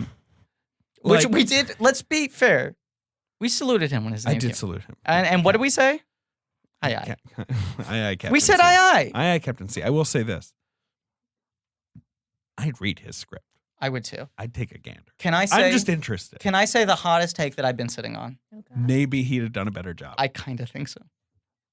Probably not, but you never know. I kept on thinking it, and I honestly, Angela's mad. the more I'm not mad. She's it's just- disappointed. no, I'm just thinking of like the arc of this podcast. I know. And I know, he literally which is dropped part of an why I'm episode. saying this. I Yeah. know, but I was like, am I just thinking this because it's like a beautiful narrative conclusion to whatever we've been doing? But then I was Possibly. like, but also I I think kind it of would have just been easier to He hate did make if he the made Book the of same Henry. movie. Yes, That's true. It would have been easier You to would have been explain. like, that was his fault. But because That JJ, damn captain. Well, JJ's problem wasn't that it was bad. It's that it's so safe it became bad.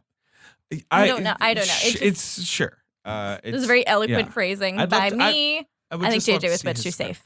But as I do think this is maybe more of an Abrams thing, but yes, the fetch quests within fetch quests. So even the 3PO thing where, as you say, where it's like, oh, he can't translate it. I'm like, oh, that's kind of a fun idea. That I do he'd too. Be like That's a funny sort of programmatically barred from reading. Yeah, I was gonna say, would Sith like descend like a horror movie, like when anyone reads Latin? I think it's more just like it's like hate speech in the galley. Like you just can't say it. Like whatever, right? You would write it into computer, but then like it's like how do we deal with it? We gotta go to the place. You gotta see the guy. The guy's got to do with it. It's another little quest. I also just feel like the thing I kept on thinking about was I think how smartly the Toy Story franchise uses the Buzz Lightyear character. And we'll come up with these resets for him where it's like, oh, in the second one, he has to meet a new Buzz Lightyear. In the third one, he goes back to Spanish mode. In the fourth one, it's like him trying to listen to his own voice box. But it actually lets you live in these new conditional identities of Buzz Lightyear rather than this, which is just the move is the thing. It's the decision where it's going to happen. Yeah. And then you don't actually have to deal with the consequence that much at all. I also just feel like in Star Wars, usually when you go to a planet, it's the only time I relate this franchise to. Jesus Christ. When you go to a planet, you hang out there. Yeah. This movie doesn't really hang out at any of the planets. No. We skipped. We skipped the classic kind of format is right. It's like there's like 3 planets and an act is almost devoted to each of them. Which again, this felt like a response to Canto by everyone saying they were there for too long. So then we go to like 4 different planets and spend 5-10 minutes. One of the planets, if we're gonna sort of go back to the main plot of the story, you see Palpatine, he's the dead speak, yada yada yada, tells Kylo to go kill Rey.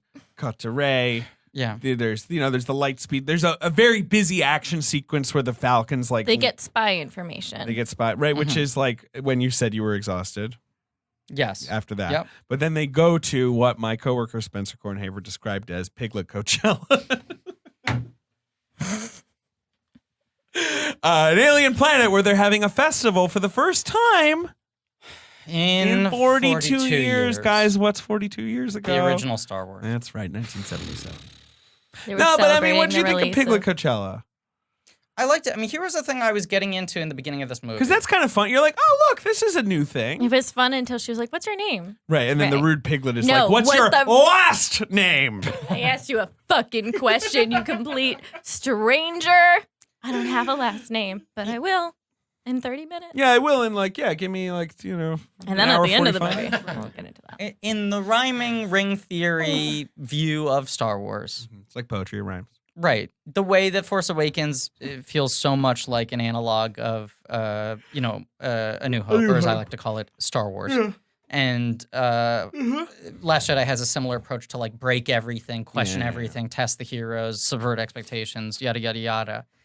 At the beginning, I was like, okay, this is feeling like it's mirroring Return of the Jedi in that it's in a bit of a hurry to reach all the ultimate catharsis that needs to be reached. And also, I like how much silly Muppety stuff there is in this. Right. I feel like in the first 30 minutes, there's a lot of really good puppet shit. Yeah, there is. Characters with really silly voices. Yeah. And I was kind of vibing in that aesthetic. And the fact of the matter is, at the end of the day, there is a baseline level of enjoyment I will have in any Star Wars film. That's how I feel. Because I saw this love film the twice fucking in 3 universe days, of Star Wars. And I probably would rather have only seen it once in 3 days. Yes. But I did not claw my skin off. It's Star Wars. I like All Wars. Yes. I like TIE fighters. And I like these characters. I like these performers. I like the aesthetics. The craft is so high. The fucking, all the costumes. I mean, I like all the questions that Star Wars costumes were makes you Costumes look great. Yeah. I will say, as Ange pointed out, I did find some of the sets and locations a little lacking.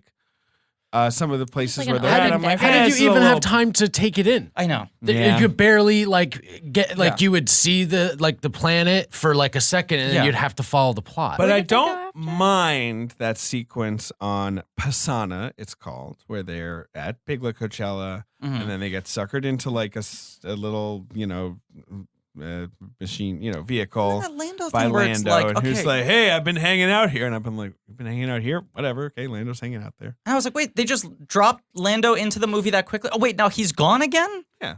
I'll be back later. I'll just come back later? Yeah, he'll come back later. I thought he was going to take the Millennium Falcon from there? Yes, I did Yeah, too. I thought he yeah. was going to have it for the rest of the movie. I thought they were setting up. Because they were like, we left it behind. We have to take this new Right, ship. that might be I cleaner. Instead, don't they get remember the Falcon. how they get back to the it Falcon. Gets, it gets captured by the First Order, and they like run into it when they're rescuing Chewie from the First Order, and But not that needs to copy the same beats, but much like Jedi, where it's you're like in just the like. garage, and they're like, "Oh, here it is." Oh, right. Lando gets like his own little subplot, and they're like, here's what he's going to handle. Leave Here's him the with a other character or two. thing. Do none of these spaceships have like keys? Do you just walk on and like press the starter? Is that Well, that they how all it come with works? gold dice. We know that. They come. Here's the other. Okay. Emma. Well, I mean, Emma like, I the was- Falcon got like, it had changed hands a few times. No, in I know, Force but it's Awakens, just funny. Like they can't lock it. Like Right, 'cause there's they- no like fingerprint. I don't know. But I was talking with Emma as well, Emma Mhm. Stefanski, about like how in Star Wars people are always getting in ships where they're like this hunk of junk. Anyway, let's take it into space. The airless void of space. Don't you think it's also weird that it's like, oh my God, Lando Calrissian back. Here he is meeting for the first time the current owners of the Millennium Falcon. And he's not like, hey, do you mind if I just take like 30 minutes to fuck the spaceship? It's a long backstory, but we used to date. Yeah, I am quietly in love with the that's where he Fleabag was in the afterwards. spaceship. My girlfriend's brain is in the Millennium Falcon. And they're like, there's a human brain in the Millennium Falcon. She's like, no, please. That would be weird. No, I used to fuck a robot. You know what? David brought up something I've never thought of about in the Star Wars How universe. rickety the ships are? Yeah, well, rickety, no Yeah. keys. No, No but if people keys. fuck Are there robots. like speeding tickets going on? Are we talking about Asking the real cops question. in Yep. space? Space cops. What's going on? Because I seen a lot of speeders, There are a lot of speeders. It's in the name. and they're driving out of control, That's true. going through red lights. I mean, come on. What a good comedian. And I mean it Griffin, sincerely. I mean feel it like sincerely. for each of these episodes, Last Jedi, Force, Yeah. you've always just been exhausted. I know. Because he doesn't sleep. No. We see it. He Too doesn't sleep. anxious. December's bad for me. I don't know if I ever had a good Bad month. December. It's a bad month. It's my least favorite month. I hate it too. Yeah. And then January is like trying to rebuild. And then February I start to get hot again because that's when the birthday comes around. And I'm like, all right, yeah, I made don't it like another year. February.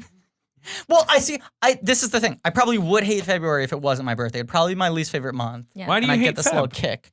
I don't know. I mean, well, because my birthday's in January. Hells and then, yeah. When a and birthday is. I think February is just always really cold. It's cold. And It's Valentine's I've Day. had like bad. I moved to New York in February and it was like an absolute shit show. Mm. So it is So, a tough like, time to move in Yeah. New York. It's not that bad. February's fine. It's Black History Month. It's short. Those are some things going for February. Okay, not to just play the comparison game, but can I bring up the thing so there can be a line of positivity in this episode? Sure, fine. We are now all but one episode away from the complete season of The Mandalorian. That's right. The penultimate episode dropped. Did you know Baby Yoda's in that one?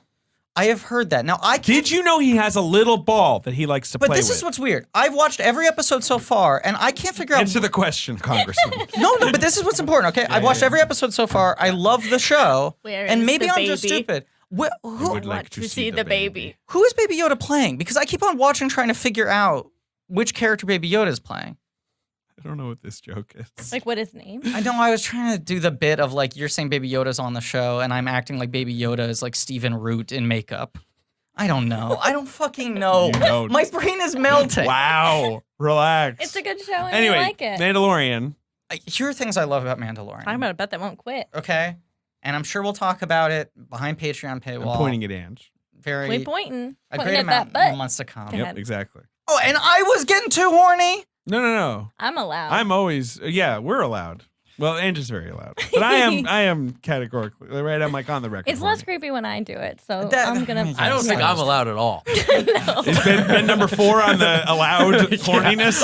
ranks. Outlawed from getting horny on Mandalorian. You've seen all 7 eps. There's one more to come. It's 7 or 8 now.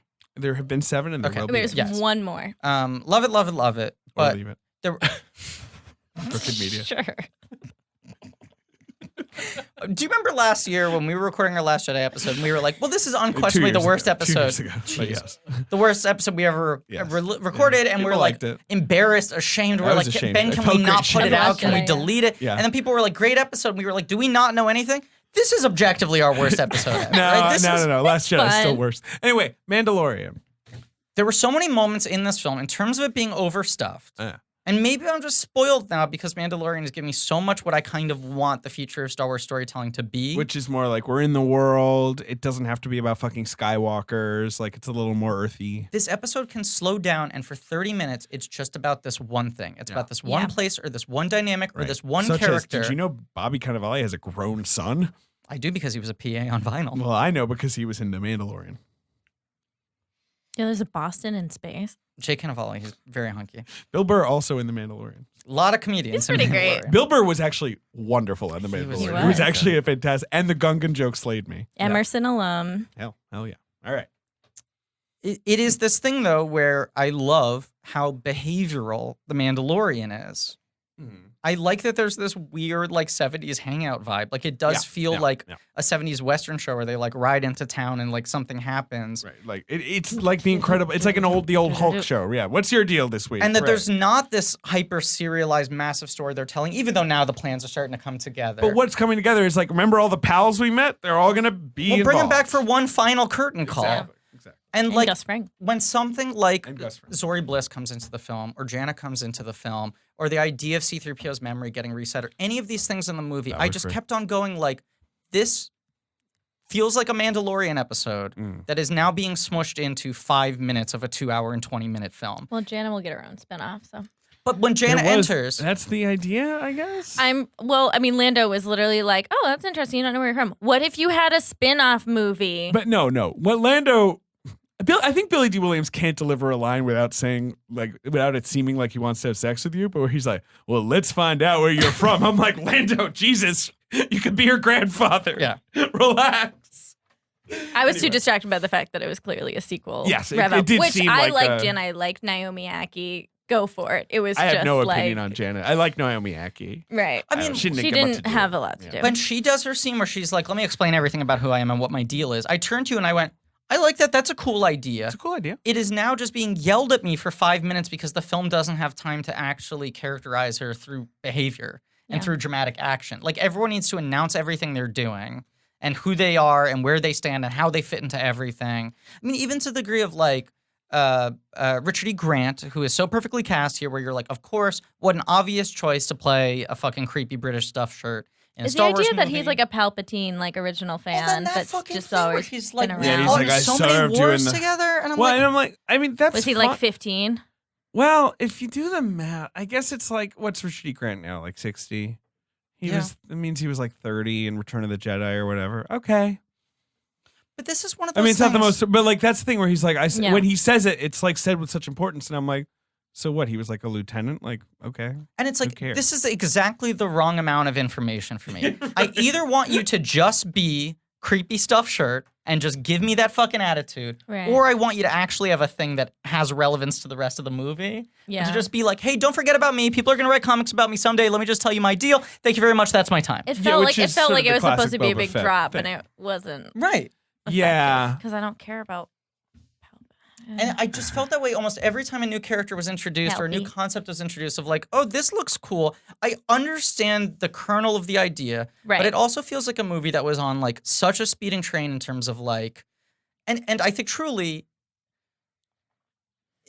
by the time that Solo came out, this film was too close to production, and they probably realized, oh fuck, maybe we should pull the brakes on everything and not have to hit specific like sort of mandated dates. Right. Maybe we should This let is these the last films one they had. to become what they need to be, right? But this just feels like Zori Bliss, Janna, Richard E. Grant, all these fucking things, Dio, are all just like vestiges of like a blue sky, spies in disguise brainstorming session with like a bunch of fun ideas they're putting on a whiteboard. And then they're like, yeah, I think we have room for that. We can fit that in. We can fit that in. And then the movie is just moving forward and forward and forward. And at a certain point, Right. they understand, oh, there's not actually room to do service to any of this, but let's just like keep it in and it's just like a thing in there. Which Yes. feels to me like Frozen 2. Where there are a bunch of things where you're like, that clearly must be some other thing that at But- some earlier point Okay, meant but something. Here's the difference. Right. The other thing, of course, this movie has the problem that you're describing. The other problem it has that it's also like, but then let's not forget the Emperor. You know, like it's looking backwards at the same time. Like Right.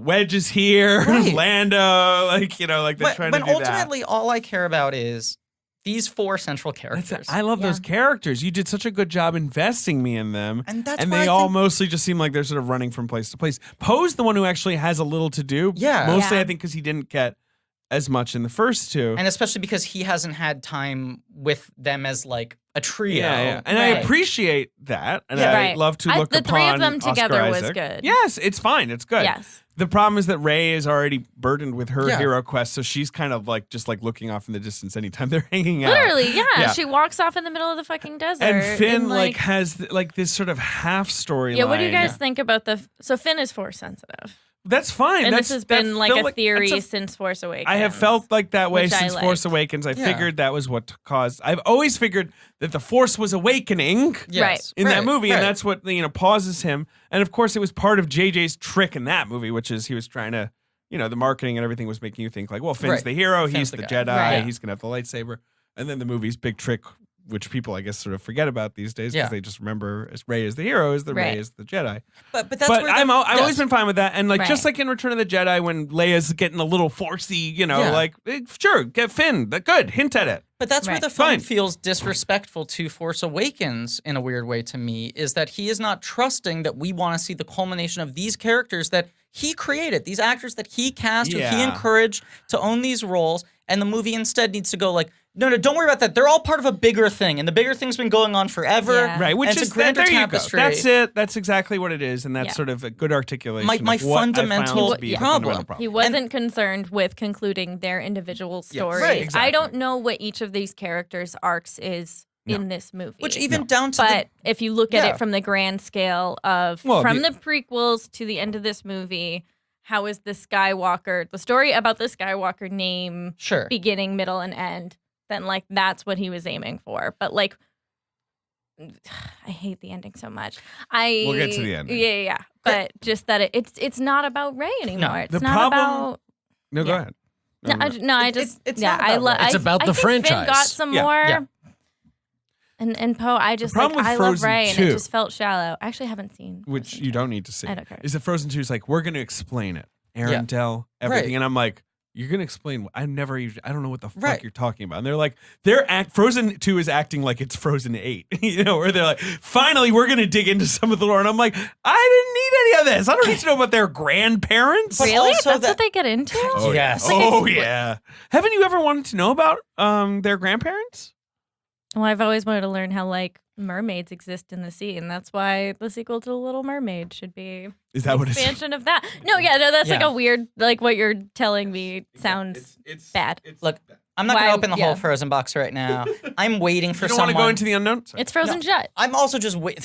It's 10 comedy points. Thank you. But I'm also waiting for, like, there's going to be some messy tell-all article about what happened with that movie, because clearly something weird happened. It did with seem that like movie. something weird happened, and there's a lot of songs on the cutting room floor. We talked about it. That Anyway. are on the soundtrack that cut late. Grant me a tangent here quickly, okay? And this is a focused tangent. This is a focused Star Wars tangent, but I want to lead us down an alleyway. Are you first. are you Put the okay with the timer on tangent? now. Yeah, go ahead, please. It's, Okay, it's all totally right. on movie, okay? Here you are. Tangent. Here's your tangent reward. As we've talked about many times before, Lucas always contends, no, the films are about this. They're about heroes' journeys. They're about this. It's a soap Right. opera. It's da-da-da-da-da. Right, kids' movies, right? But the thing that Kathleen Kennedy very smartly identified that I think has been the key to trying to reclaim Star Wars is when he offered her the company. She said, look, I'm not going to do it unless I can figure out what Star Wars weird power is. And I've never been able to identify it. And George went, don't worry, I know what it is. I figured it out. And gave her the same spiel he's giving all the time when he's explaining why people don't understand the prequels and why they're wrong. And she was like, that's not it, that's not it, that's not it. And he's like, it is, it's about this, it's about storytelling, symmetry, and this and that. She's like, it's not. And like hours of them meeting like this. And she was like, George, what was going on in your life when you wrote I Star believe Wars? we've talked about this. On the Well, yeah, podcast. I'm resetting this I very just listened quickly. to it. And he says, of course, well, my father owned a hardware store, and I was expected to take over the hardware store, and it didn't excite me at all, and it felt like a very boring life, and I imagined that there was something greater out there for me, and I discovered film, and that got to be my escape, and I wrote my own destiny. And she went, great, that's what it's about. Star Wars is about not wanting to become your father at a basic elemental level. That's what it's about. And he said, no, it's about storytelling. Yeah, of course, it's about the hero's journey. Right. Right. And in a way that is like the Terminator 2 trick, I think the brilliant piece of setup in Force Awakens is, oh, the thing to do here to tap into the core elemental feeling of Star Wars is to invert the previous thing. That rather than it being, what if your father was the greatest villain in the history of the galaxy? Yeah. how hard would you fight to make sure you didn't become him? That it's the opposite of, what if your dad was the coolest hero of all time? Right. And what would you do to try to get out from the shadow of the Okay, so expectation? we're going to that talk he about developed? Kylo now because he is, I agree with you, the one with the most compelling arc in a way. And it's the Terminator The most trick of different like, one. second movie, flip it. And then you get to Terminator 3, and it's like, what is it now? Sometimes he's good, sometimes he's bad. What is it now? He's a different bad guy, but he was an old man. All this stuff where it's like, you can only mirror it. There's an on and an off switch. There's not a third position. Yeah. And they throw in the third position in this one, which is Rey, which is, what if your grandparent was a bad guy, but you didn't know it? So simultaneously, you're trying not to become your bad forebear, but you're trying to convince him to become... this Which is is so just uninteresting. Luke in Empire. Right, Like, which it's- we don't need Right. to see it again. It's the Yeah. same thing we've gone And through. here's the arc that they had set up in the last two movies. Yeah. Rey is this abundantly powerful new creature of the Force, right? Jedi, right? Kylo, on the other hand, is burdened by all his legacy stuff, right? Yeah. And their bond Yeah. is the thing that's pulling and pushing both of them. Right. It's very clean. Totally. It works in 7 and in 8. And- It works well. And here's another thing, okay? I think a problem with the prequels is that Anakin has no father. And there's no sense of what he's trying to avoid or trying to become in that sort of sense. Sure. It's just everyone yes. telling him, you're supposed to be the thing. And the kid's like, I guess. Yeah, I don't know. I Right? mean, the other problem with the prequels is that it hinges on a love story, and that's George Lucas's like ultimate Achilles heel. But anyway, But the beautiful idea, whether or not JJ ever intended for her to be related to Palpatine David, or she related died to of a anyone broken else. heart. She did die of a It's broken true, and heart. we should That's pay true. respects to that. Yeah, of course. But And she was so heavily pregnant with those two babies, you could tell. yeah, she only had time to deliver both of them before she could die of a broken and heart. name them. Yes. That's right. Yes, exactly. But it feels like whether or not JJ ever had some master plan, the thing that Force Awakens is setting up and that Last Jedi like takes to the finish line is the beauty of Rey is here is a character at the center of the film now, the center of a new trilogy who does not have any destiny. Yeah. Who is not fated for something. Yeah. Who is not part of a lineage. Who has not been told that she is the ultimate. Yes. She's never been met with fear or awe. Right. And I'm fine with like her inner struggle to just be the classic Jedi thing of like, yeah, you know, it's easy. You have all this power to be swayed by petty emotion and, you know. It's scary. I think her story could have been just as powerful if she was nobody in this, I- and then I- still had I- to fight this big, bad, scary dude. I when really she think has so. Right. no Even real if you're going to connection. pull the sort of slightly familial lame move connection. of bringing back the Right. Emperor, Right. where he's like, it's the problem that we're talking about, where he's like, I'm your grandpa. And instead of me being like, I'm your grandpa. I'm your grandpa. Yeah. Instead of me being like, oh my God, that's so crazy. offended, yeah. I'm like, while they're fighting, I'm just like, so he's like out in the town, like Sure. trawling for Now we have ladies. to think about Like he had a Palpatine child fucking. and Who was and he when he fucking? and he well, so some people remember Sly Moore? No, who's Slime Moore?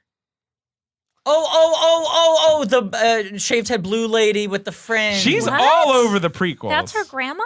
Well, Well- it's just the only woman that ever seems to have hung out with Palpatine. Yeah. So This feels very Voldemort. If anyone's read The Cursed Child, I was which is talking- another story that I fucking hate. I'm saying this on the record. I just like. Yes. Why bring back Voldemort? I was well, but and then that's also what imply that he this fucks. story But does. I was talking with Leah Voldemort Thomas, friend of the show, shouldn't about fuck. this. Mhm. The Voldemort thing. That's exactly what she brought up as Yeah. well. Which in the Cursed Child, it's like, oh yeah, Voldemort had a kid, and you're like, Voldemort made time to like have regular sexual intercourse. Palpatine Just just P and V. not to seem to You have know? any social life. Too I'm sorry. Stop. We have to confront it because this is the thing. Wait, that wait, look, and let's be clear. When you say P and V, you mean Palpatine and Voldemort. Because from here on out, I'm calling penises Palpatines and vaginas Voldemorts. Yeah. No, but it's just like the idea that grandma's Palpatine Voldemort. Yeah, had regular old sexual intercourse with a person and that they reproduced. We don't know it was regular. It might have been a little weird. Might have been a little weird. There might have been like, I didn't love the vibe. Might have been food involved. Yeah, right. Or it might have just been forgettable. Just like, I don't know. It wasn't. Anyway, but then beyond that, the idea that he had He's a a kid. 1 minute man. He had a kid. I think he's into BDSM based on that movie.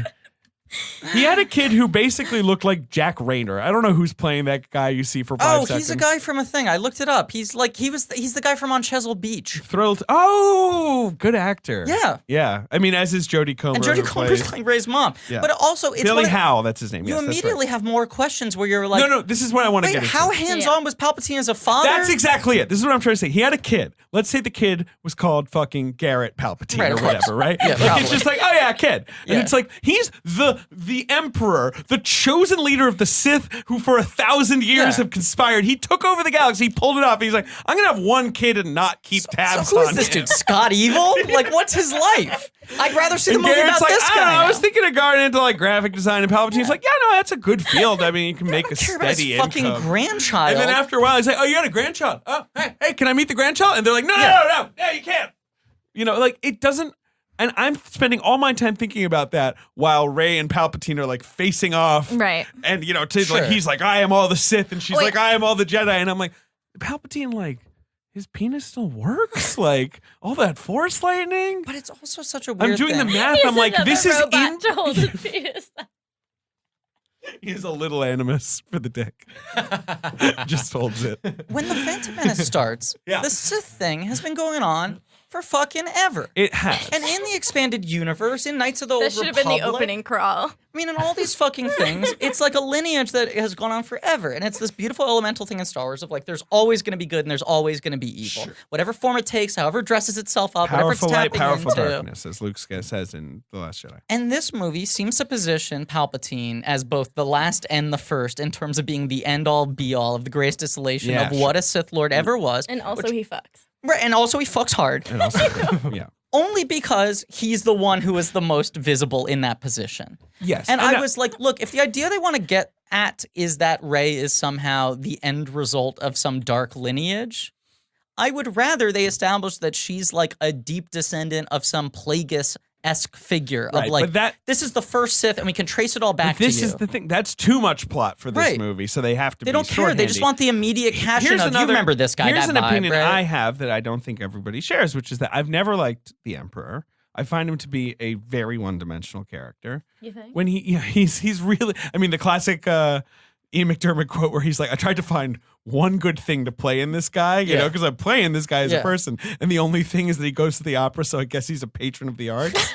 Like, that's the one thing I can find in this Do you guy think that's that's not what he just was like, doing the whole time in between? well, he's like, okay, so what's the guy's deal? And George was like, it's an evil sadist wants to take over the world, magic wizard. And he's Yeah. like, yeah, okay, I get that, but like, does he have like hobbies? It's Right. like, I don't know, goes to the opera. And like, cool, all right, I can at least hold on to that. But Palpatine's one of those things where it's like, He's interesting in the prequels when he's playing him as a man. yeah, You know, Right. the opera scene in the Revenge of the Sith is actually very compelling. sure. When he's playing him as like, you know, like that's fun, but it's Well, in the same way You that can't really dig too deep Right. into that, which is why he's- Snoke right. doesn't matter either. Exactly. Because Rogue like evil how guy. deep is Right. And Vice becomes less The big engaging guy in as the a film chair. once George W. Bush gets elected. Ben wants You'd to rather jump see in how that here. guy makes himself. Well, I think we should have known all along, based on Palpatine in the prequels, when he said, do it, that he was into sex. Which he brought it back in this film. that was good. 10 comedy points. Thank you. He does say do it. He says He says do it in this movie. some abilities people consider unnatural. It's actually the most prequel-y of these sequels. Like, it's actually referencing the prequels. Totally. Now, this was a theory I had heard and that I would have preferred to what they do in this film. Of course, Palpatine explains to Anakin at the opera in Revenge of the Sith, I contend, the best scene in that film. Yes, I agree. This 100%. idea that Darth Plagueis the Wise Yep. had perhaps cracked the code of how to purely make a child out of evil. With Yes. the implication being Out of the Force. Right. Yes. Yeah. but that you can Implication just being harness, Anakin is that. right. That Anakin is that. Did Palpatine create him? Did Plagueis create him? Whatever. And I would have rathered the idea that, That's what Rey is. yeah, Right. than that she's literally just I know. second degree It's emperor. a weird split the difference move to be like, yeah, he's your grandpa.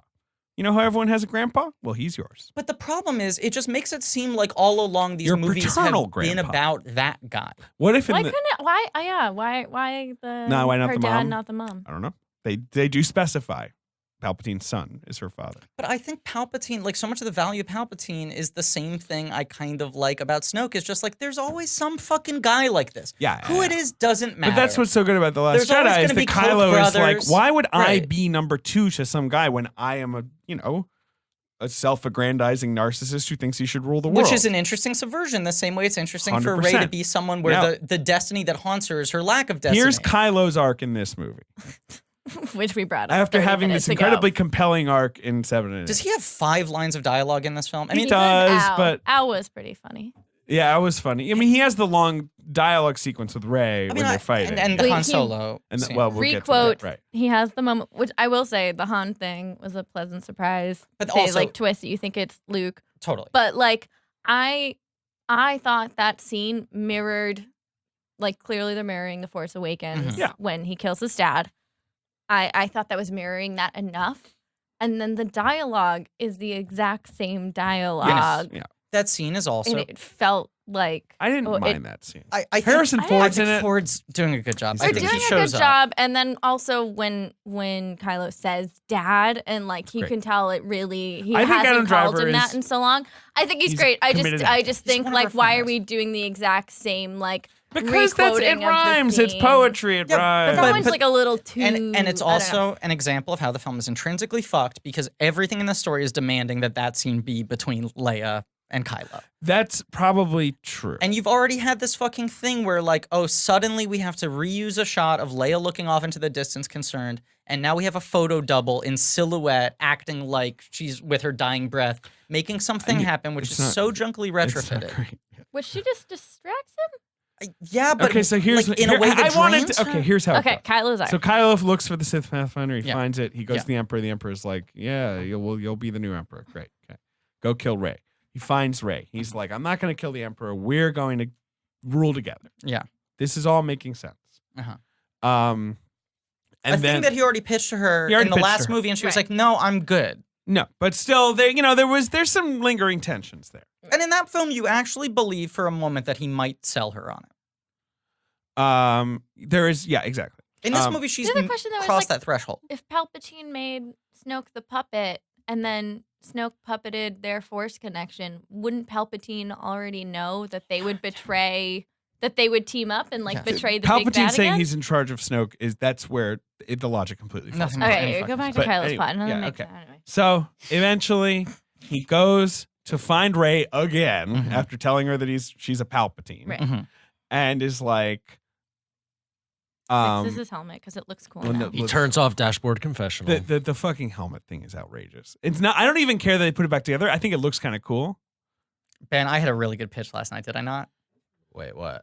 So there's the scene in the film where he goes back to his little study and he like puts his hand on the helmet, and I turned to you Oh, yeah. and you went, "Yeah." And the idea is that he's feeling nostalgic for wearing the mask. So then he hires the chimpanzee and they re-weld it, right? Right. The idea is that no one's taking him as seriously as Darth Vader. He wants that presence. He realizes he needs it again, right? Right. It feels like such a petty thing of Yes. JJ being like, "You broke my fucking helmet." No, I don't even take it that way. I didn't. I just either. didn't think it got integrated into plot much because then after a while he just takes it back I off, and I that's just, kind yeah, of that. I just right. didn't understand like Kylo being like good and bad and good again. Right. Do you know it what was I, just so clean when it was already just off. Do you know what I wanted to see?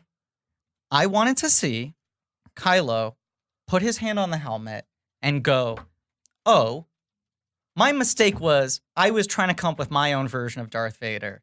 I'm just going to fucking own my legacy." Yeah. And he puts on the weird mashed up Darth Vader helmet. Oh, sure. Well, But that they thing's all can't. fucked up.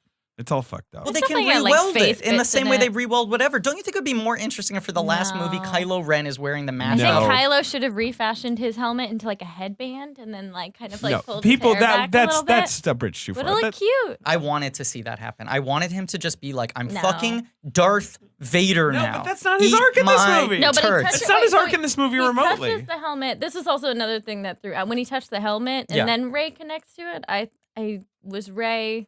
I He's thought they were throwing go- her off. I thought when they he were- does that. Yeah, she's doing the training and he's sort of messing with her. But how do they connect by touching the Vader helmet? I don't fucking know. Because also Because she's Vader was a Palpatine. Well, the thing puppet. I was guessing was that like, oh, are they going for Rey is actually Vader's No, I thought they were there's no Avatar. logic to They that. were Yeah. doing Avatar reincarnation. There's no logic to anything. So Whatever. Kylo's plot I like line. Listen. my idea of Kylo wearing the Darth. No, it's That's really good. no, it's not because Kylo's arc, and I mean, it's just a different movie. But like, All right, here- get to the wave I'm planet. trying. Jesus Get Christ. to the wave planet. Yeah, he goes to the wave planet. Yeah. Planet of waves. Listen, Ben liked Ben loved It it. fucking ruled. They were Waves are big big as hell. waves. There's weird hairy horses. I believe it's Endor. Is the planet? Oh, is it really? Well, they say it's Endor. Okay. Yeah, It's just not foresty. I believe it's not the forest moon of Endor. I believe Yeah. it's actual Endor. Oh. But it's Endor. It's the That Endor makes system. Because sense. yeah, Yeah. the Death Star fell on it. But also, to be fair, at that point, I might have missed those Endor because the movie was screaming at me, should we get another bottle? What do you think? I probably want to stay here for like another hour, right? But I feel on so the wave, good right on now. the wave planet, Death which I thought the dead do speak. I thought the wave planet was fine. He goes to see Rey again, and he's like, "You gotta hang out with me, Kylo Ren. I'm the business. We'll go." He like makes the same pitch he's been making for 2.5 movies at this point. They have their fight, and then while they're Cool having a cool fight on the back of a Death Star remnant, and there's waves crashing around And you're them. looking at your watch and you're going, there's no way this is the final battle. Which it should have been, but whatever. Yeah, exactly. Then Leia distracts Ben by Kylo by being like, Ben, and he's distracted. It's going to take all her energy Rey to reach stabs him now. him Yeah. with his own lightsaber, and then realizes like no, and then force heals him, Right. Like she did the snake. like she did to the snake in an earlier, better sequence. Uh-huh. And that is that. Yes. At that point in the film, he is good.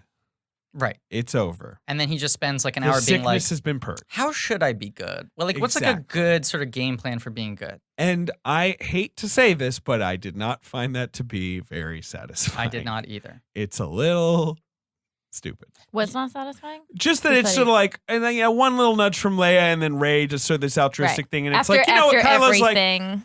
I'm feeling good. I think I'm more in a Ben mood now. I'm gonna go to Uniqlo, get some But it's basics, also an example just of, like like, shirt and pants. His dead The dad comes only back connection, now. I mean, I do get the understanding of, I guess what they were going for is that like she killed Kylo in doing that, and Yeah. Kylo is dead. But like, and he just had That's to, fine. It just feels he had like to it's like see 3 death in front of movies. him to be like, this is And where then he I has go. the convo with Han, which I like. But Han do is too. in Chef Gusteau mode. He is called out as, this is a figment of your imagination. well, they you have are to- projecting your father You're a memory. to say the things you wish he would say to you. Yes, which because- makes it like, oh, he's just made this decision Because already. Han can't be like a Force ghost because Of he's course not. Force powerful. or But that's whatever. where, not to like fucking harp on this, but it feels like everything's built up to the fact that like Luke failed him, Han failed him, Leia is the last person No, I who agree. can But of course possibly they can't do that. break through to him. And right. I also feel like in the first half of this movie, Kylo Ren feels like Jason Statham in Furious 7, where it's almost like a joke. That's exactly what I was Yeah. thinking. Every time the heroes show up in a location, Jason Statham shows up 30 seconds later and He's shoots like, a I'm bunch of here to people. fucking kill you. Right. Yeah, and then yeah, they're like, we can outrun him. And he's like, no, I came to the new place too. David, how did your British accent get so good? Oh boy, grew up in Britain. Wasn't very good though. In my opinion. Sorry, what? You know, big Ben Solo would tell you. I don't know. I don't. Well, this is no time for jokes. I'm trying to figure out the internal logic here. No Time to Die. James Okay. Bond, 25. Well, and that's very funny. It wasn't time to die for Kylo. Kylo Ben, it's not time for him to die. But yes, like one of the things that Abrams does borrow from The Last Jedi is their sort of Force long bond. distance And those scenes have conversation. so much tension. You're constantly I feeling, mean, in Last Jedi, they really have is tension, one but of even them here going to too. convince the other? Yeah, and yeah, every yeah. time he shows up to fight her again or fight people around her, you're just like, okay, on with it. Like, where are we going with this? Yeah, and it's what we're going to is that There's too many physical confrontations with Kylo Ren in the first half of this movie. that's fair. I gotta say. Too many confrontations. Do we think Chewie shouldn't have been? I wonder if that's the sequence that wasn't needed. He either shouldn't When- have been you know what I mean? fake When he- killed 'cause once or he gets- shouldn't have come back. But because they had to save Chewie. Yeah, he can't be dead. He Right, can't. so he then can't don't be fake dead. me But out. why Because not? Chewie's but death don't can't do be that. oops. Right. Which is what that would have been. You're gonna fake me out for all of 5 minutes? You're gonna It's spend that. 5 minutes It's at one most scene. But misdirecting me? Chewie getting kidnapped and all of that. It's another shouldn't fetch have- quest. It was, Like, was a that's it. detour that I think could have been cut. Hey, here's a question. Yeah. For then most of the movie after that, Chewbacca's like totally naked, right? He doesn't have his bandolier or anything. Mhm. I just remember that a lot of promotional material C-3PO has Chewbacca's bandolier and his bowcaster. That does not happen in the film, does it? There's one moment where C-3PO Ray is drops carrying it the on his bowcaster. body. But that's Okay. about it. He shows up and she's like, take all this shit. Yeah. And he's like, oh, what's happening? You know, and he fusses. He is prone to fussing. I just remember that being the trailer and stuff and making it look like their action sequences where C-3PO is like fucking shooting people. I'm not saying I wanted to see Yeah. that, but it feels like Just a wanna see weird... C-3PO He's live. vestige basically of like a something. coat rack for like 2 minutes. Very good. It's just the Chewbacca thing is, and this is the thing about this movie, that the reason this movie is not a totally unwatchable film is that each of the individual fetch questy sequences we're talking about, the pig Coachella, Sure. the sort of they're on the Imperial ship and Hux, and like all those sequences on their own are like perfectly fun, got some action. They're like there's quips. Yeah. The characters we love are in them. There's no sequence where I was like, there's no sequence like 3PO in the droid factory in Attack of the Clones where you're like, this is unwatchable. Unwatchable. Funny. Right, oh, right, I mean right, unwatchable. right. Yeah, no, totally. We're on the same page. But you know what I mean? Like, it's all fine. It just hangs together horribly. And it's also that thing where, like, the movie is always at the exact same pitch. It is in such a hurry with nowhere to go that there is no sort of, like, peaks and waves.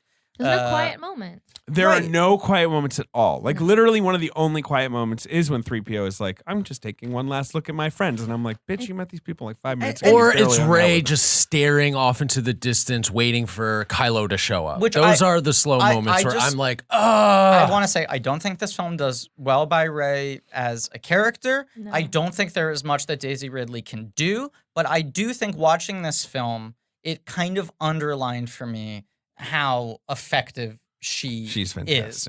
Because the movie is only asking her to essentially stare at things with meaning over and over again for 2 hours and 20 minutes. And she is- occasionally be like, I gotta go. She's incredibly good at doing that. She's incredibly good at looking at something and holding it for 10 She's got a seconds great face. and seeming And like she's she's a great making a actor. really difficult She's decision. got a lot of feeling. Totally. That's the thing. And all of those close-ups have a lot of feeling, even if what she's supposed to be feeling doesn't really make any sense. so Right. can I pose my question that I had asked earlier at the And I'd diner? still like to take her out for pasta dinner. Yeah. I think that would, yeah. Come on, you got the Patreon money. Get her steak. Hey, I listen. think she's a vegetarian. When we originally started doing the show, I said I would split the check with her. And now that I have Patreon money, I will pick up the bill. And how about you get pasta with steak tips? Well, let's just, factory farming. Okay, sure. So I 2020. had said, She revealed that she is a cheating vegan. So she's mostly a vegan, but sometimes Well, she's a bit naughty. And I'm like, She's a Cheeto chegan. vegan. Sometimes she eats fish.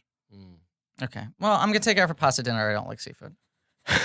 Or rather, I is it would gonna be one of love those to, pasta- Would she grant me? But like one of those things where she's like, maybe I'll get this one with the duck in it. And you look at the menu, it's like $32 and you're like, I don't think No, I want to make this very clear. anything on the menu. I wanna make this as very long clear. as it's pasta. I want to make it very clear. With the Patreon money, I am willing to pay for anything on the menu. You guys are paying for Daisy Ridley's pasta. Correct. If But- you donate to our Patreon. Exactly. But, and I know people don't like it when we use Patreon money for political causes, but I will take Daisy Ridley out to a pasta dinner. I will pay for whatever she wants, but I get to pick the restaurant. Fair enough. That's all I'm saying. Those are the terms, and I leave the ball in her court. No pressure. I don't think she's interested. okay, It's been so 3 episodes. That's the sense I've been getting for the last 5 years. okay, so It's come on. been a pretty resounding series of no's from the universe. All right, so I said if this movie is like going so quickly, Yeah. if they had instead broke it up into 2 parts, and obviously I know they're sort of constricted to doing it in 3, but let's just say Yeah. that they were able to do that. They've decided that there was too much movie here. Right, so it's like So- episode 9, part 1. Part 1 and part 2. But it's I don't think the story is demanding that it needs to be 2 parts. I think it feels like you're watching every different option in Bandersnatch all in one go. Like you're seeing everything they ever considered could maybe fit into this movie. And I think a lot of it is just like, out of here, save that, put that somewhere else. Make that a spin-off, put that in a comic, put it in another script, whatever it is. There's so many things in this movie that have nothing to do with the story that has been set up with these characters in the last 2 films. The things we actually want to see paid off. And even if you're saying that it I just has wanna- to fill the obligations of the other fucking previous 6 films, there are other things on top that have nothing to do with anything. Yeah. Andrew, what's up? I don't know. I was just thinking. Babu Frick's cool. Babu Frick. I was just thinking about my pal Babu. I don't know. Yeah, I mean, you can't help but think about like the other, big franchises that like ended this year, and the Avengers is something that like had this impossible task of, all these movies, and I like that they killed Thanos first, and so then I think with this movie the whole time you're waiting for Palpatine to die, and you're like, there's no tension, the stakes don't feel the as world doesn't feel big enough in a weird sort of a way. Yeah. Like when they kill Palpatine, they go back to like their one jungle hideout. I'm like, who's even in charge now? Well, they go to other planets, and like Yeah, all you these see, like, other the planets Ewoks, knew right? somehow because Lando just like blipped enough to people, and then he's like, "This is happening," and then hey, what's up? It's Lando. Okay, meet me here. So Lando, like Paul Revered, is like the best guess. I'm going with that. All right, but so the other thing I was thinking about was Game of Thrones, and like something, a moment that always sticks with me is like Benioff Weiss after spoilers. Dany's dragon turns into an ice She didn't see the dragon. Iron Fleet coming. Okay, Ange. Okay, look, she's forgotten about the Iron Fleet. No, but this is before when she loses the first dragon. Yes, they right? say she's forgotten about the Iron Fleet. The point is, they say at the end of the episode, like, we knew this whole fucking thing. We knew that the episode would end with that dragon's eye opening. Oh, right? shit. You mean the first dragon. Yeah, Yeah, right, first dragon that dies. Yeah. We knew that it was going to end with that dragon's eye, like zombie ice dragon. Yes.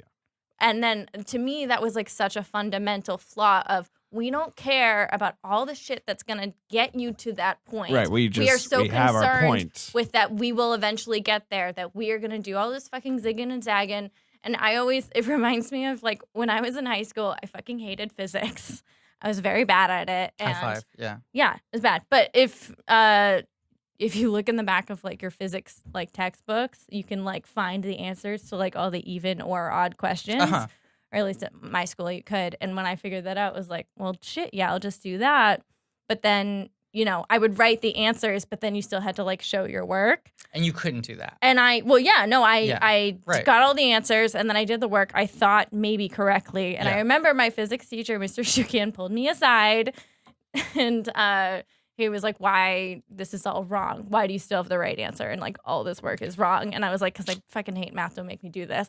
But it was because I wasn't knew the ending concerned before you built out with getting to the else. point. Right. And I think JJ was so concerned with getting to this ending and, ending Palpatine and making the Skywalker family name like became so much more important that he didn't focus on any of these characters. I just want to say, I wish you'd issued a spoiler warning because you've ruined both Game of Thrones and most physics textbooks now. I had not caught up to either one yet.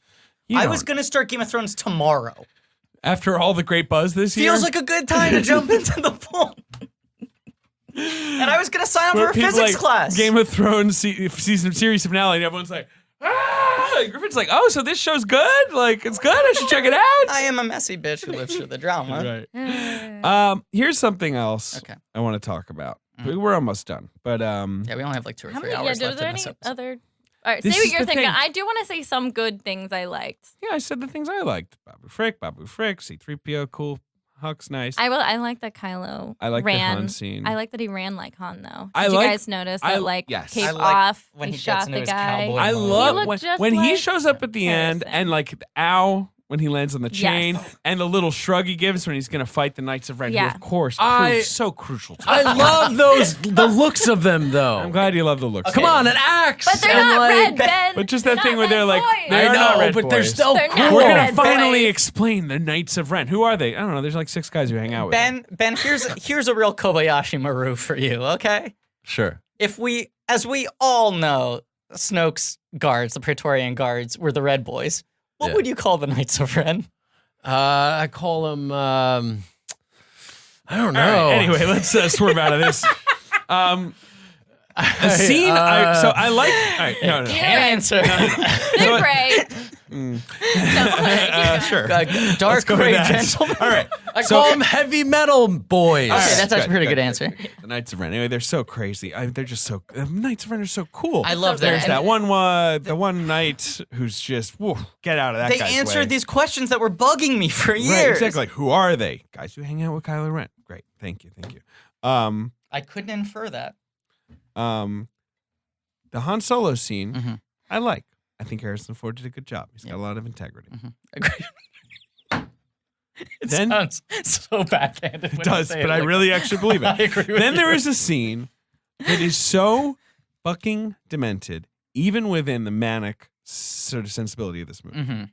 After her big fight with Kylo, Rey gets in his ship, flies not to see the Emperor, but to Luke's island. Yeah. Acto. Octo. Crashes the ship, sets it on fire with remnants of the Jedi tree or whatever. No, all off screen. We cut to her in a frenzy, like throwing more wood at a Right. ship as it's on fire. Yeah. And then throws her lightsaber, and Luke's ghost like catches it and comes out and he's like, "That's no way to treat a lightsaber." And I'm like, Mark, what's up? You seem locked in 2 years ago. What changed?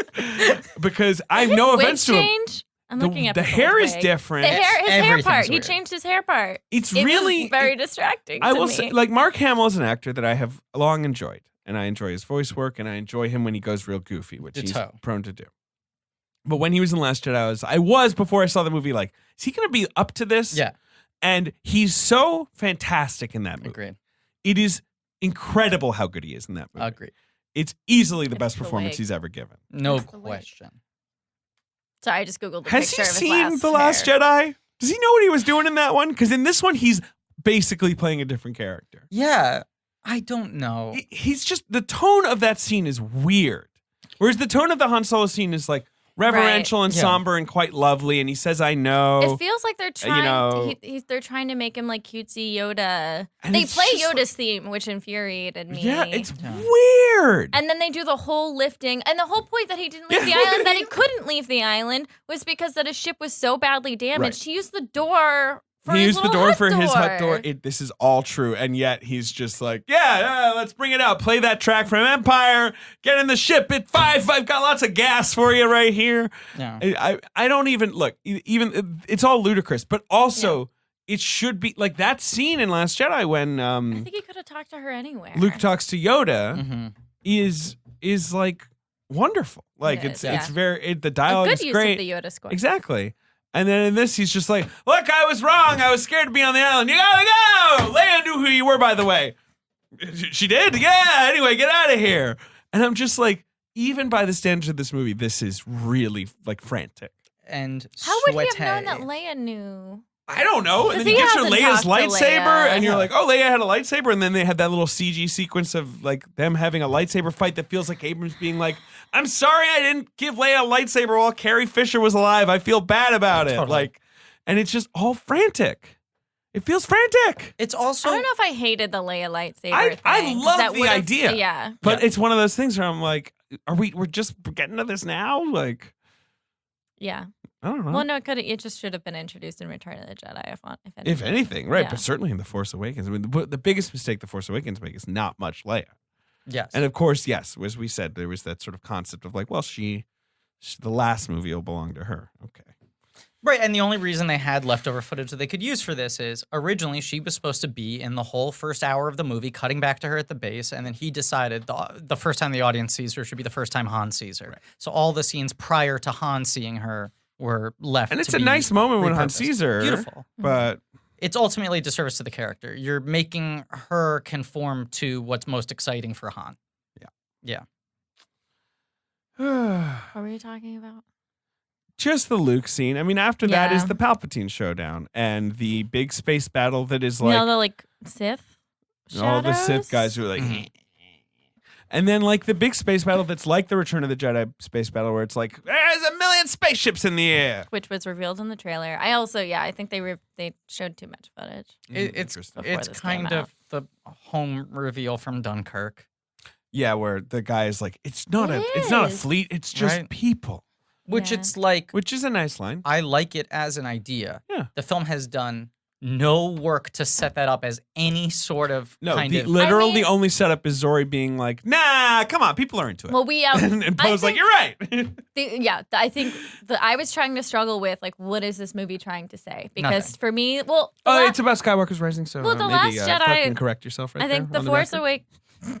Sorry, go ahead, Dan. But like, I don't know. What would you say the Force Awakens is? It's myth making. That movie is Yeah. about like I mean, also that movie is about. But like the message that like all three of them kind of, because to me, The Last Jedi is very clearly failure the best teacher is. It's like they all learn and from the this Force mistake belongs to and all this stuff. everybody. The Force belongs to everybody. all that The only thing that I could really connect to is just this idea of like, one, this idea of like healing. They seem to like really hone in on. And two, just that good is going to outweigh evil in the end because we outnumber the bad. Right. Like that's it. Like they try to tell us that we're alone and we're not alone. But that's the big message. So that's why all those people show up. That is a thing that That's is why paid lip service once every 45 minutes. Rey it's and not Kylo. a thing that is It's not really actually running in the movie. carefully woven throughout. Right. Another- No, I had to. Yeah. Another Totally. problem, I mean, another meta read that I have, Force Awakens is about falling back in love with Star Wars. It's the first post-prequel movie. It's about these kids who are like, Luke Skywalker, Han Solo. Yeah. I love those guys. And they like get in the Millennium Falcon, they have a great time, and they're hugging and like, it's trying to get the audience invigorated with that feeling. And The Last Jedi is Luke being like, no, Jedis are dumb. I'm not into it anymore. I'm Yeah. out. And by the end of the movie, he's like, you guys won, you cute kids won me over. You guys are great. Okay. Can I Jedis are great. Can I tell you my pretty parallel take? I think Last Jedi and Force Awakens are both about being handed the reins of Star Wars. I think they're movies about people who are children of Star Wars. For the first time, people who grew up on Star Wars, whose Right. lives were Very much. fundamentally changed by Star Wars, are getting to write Star Wars and Yes. craft Star Wars, and not just supplemental materials, but the main text. And Force Awakens is the I want to go home again. Can someone who was not George Lucas, who was not the chosen one, make Star Wars their own thing and find something to say in it? And Right. it's so much about just fighting for the right to be at the table in that kind of way, right? Yes. And to try to make the table what you want it to be. And then Last Jedi, to some degree, feels like Luke represents the notion of George Lucas that Rian Johnson There's is nothing you can do. wrestling with, who has given up on this whole fucking thing and is like, you don't understand. I've been in through this whole fucking thing. It's impossible. It's done. Fuck you. Yeah. Don't touch my thing. Leave me out of this. Don't make it, And it's someone trying to like convince everyone that there is still value in this thing, and the value is in letting it change and grow, and to question everything about it so that you Right. know for a reason why you're keeping the things you love. I think episode 9 is a great theme, though, which is like that a Sith Wayfinder is your best way to find the Sith. But you need the knife to get to the Wayfinder, Everybody David. knows that. Yeah. That's Plug just so the crystallized dagger and into clear. It's Okay, very clear. Can I just It's do very simple. Can I do one little CinemaSin thing for just half Oh, a second? Jesus. The fact that the dagger has like a fucking compass that pulls out that fits into from the exact vantage point They copied she's Aquaman, at. by the way. The amount of damage that is carved take me a while out to of wait the for you. ship. What? What? Yeah, it's great. That's the a dagger. cool Only this dagger tells. puzzle. There's gonna be a whole comic about the dagger. Doesn't need to be a dagger. Doesn't need to be a hologram. I mean, will to me, read what, Sith Dagger issue 1. I mean, I think goes back to like where was George Lucas at, like mentally, when he made the original Star Wars. Yeah. I think where JJ was at was when Poe is at, Leia's deathbed. He's like, how did you guys do it? And I think Yeah. that's JJ talking. And He's like, I don't know how the fuck you made Star Wars. Tell me how to make a Star Wars, Lando. Right. And he's like, we just tried our best. And We he's just like, did our thing. and he's like, cool, Let's I will find your copy family. you. Exactly. There is one moment in this film that feels slightly personal to what JJ is going through in this film, which is when Rey unexpectedly shoots lightning bolts out of her hands and goes, holy fuck, how do I not mess this up? Right. This feeling of like, wait a second, I just realized how much goddamn power I have, and the fact that everyone's looking at me and I'm at the center of the frame now. What the fuck am I supposed to do? Yeah, I like that. Yeah. I thought JJ was in it because he's Dio. He is Dio, who, look, I find Dio to be a very handsome robot. I like the way he moves. I could have done without Dio. I like his voice. What is he doing in that movie? He's He doesn't have a lot to do. Well, he tells Finn that He has like one piece of information he and the piece of dispenses. information is that they find out, which again, Guardians of the Galaxy 2, is that this guy was supposed to deliver Rey to Palpatine and then dumped her on Jakku. Yeah, that also, so Jedi that- killer character is a real Inspector Zubio, by the way. Yes. He was You know, okay. like they're like, of course, it's a blip to blarp, and yeah, he killed your parents, I guess. Anyway, He killed your parents, but then he felt bad about it afterwards and then made sure you lived on this sad desert. no, planet he died. He's in the pit. The snake ate him. Yeah. But no, Snake ate him. but he killed found her the bonds. parents. Yes. Yes. And then Oh, he Her got parents at are that like, point, the Ray's not parents here, have and he's already like, I dumped believe her. you dead. Yeah. He's like, I'll go over there. I fell in a pit. A snake ate me. Let's try to Seems say like an something idiot nice. is what I'm saying. Let's try to say something nice. One thing we haven't mentioned. Everyone's it's got real some pretty. pretty good jokes. There's some funny moments. I laughed a little The bit. flashlight underneath the Yeah, Flashlight's it's a got good some joke. good jokes. Poe in particular lands some solid Oh, yeah. kind of behavioral comedy. Oscar How'd it go? Isaac. It went terribly. Went Yeah. really bad. Pretty bad, actually. I also actually enjoyed where they're like, Which, he like, was a rarely. spice runner. He's Everything like, goes you're a bad. scavenger? You're a stormtrooper? We could do this all day. Like, he's good at under Yeah. pressure guy. Yeah. He's good at that. Yeah, Yeah. he's good at a hero with a chip on his shoulder. Yes. Just sort of so like good. trying to hold back his anger. I yeah. personally would love to give him a little kiss. would too. I really would. Last night when I couldn't sleep started rewatching a little bit of Force Awakens, and God, so cute. In is Force that Awakens, guy- the scene that I adore in Force Awakens is when Finn grabs him and is like, can you fly a TIE fighter? And he says, I can fly anything. And Yeah. I'm like, David just lifted the table. Yes, the table just lifted on its own. oh, you can fly anything. And then, and they're like, and Finn starts laughing and he's like, we're doing this. What I'm about- like, we are doing this right here. Take him off. David David starts writing Finbo fan fiction on the spot. just rips his shirt off. I mean, all right, one thing we got to talk about. Okay. When they have the final battle, and he said they're a Force dyad. We didn't even talk about how they're a Force dyad, of course, of course, dyad. Yeah. So Palpatine, He's she, granddaddy. Are we getting to the smooch?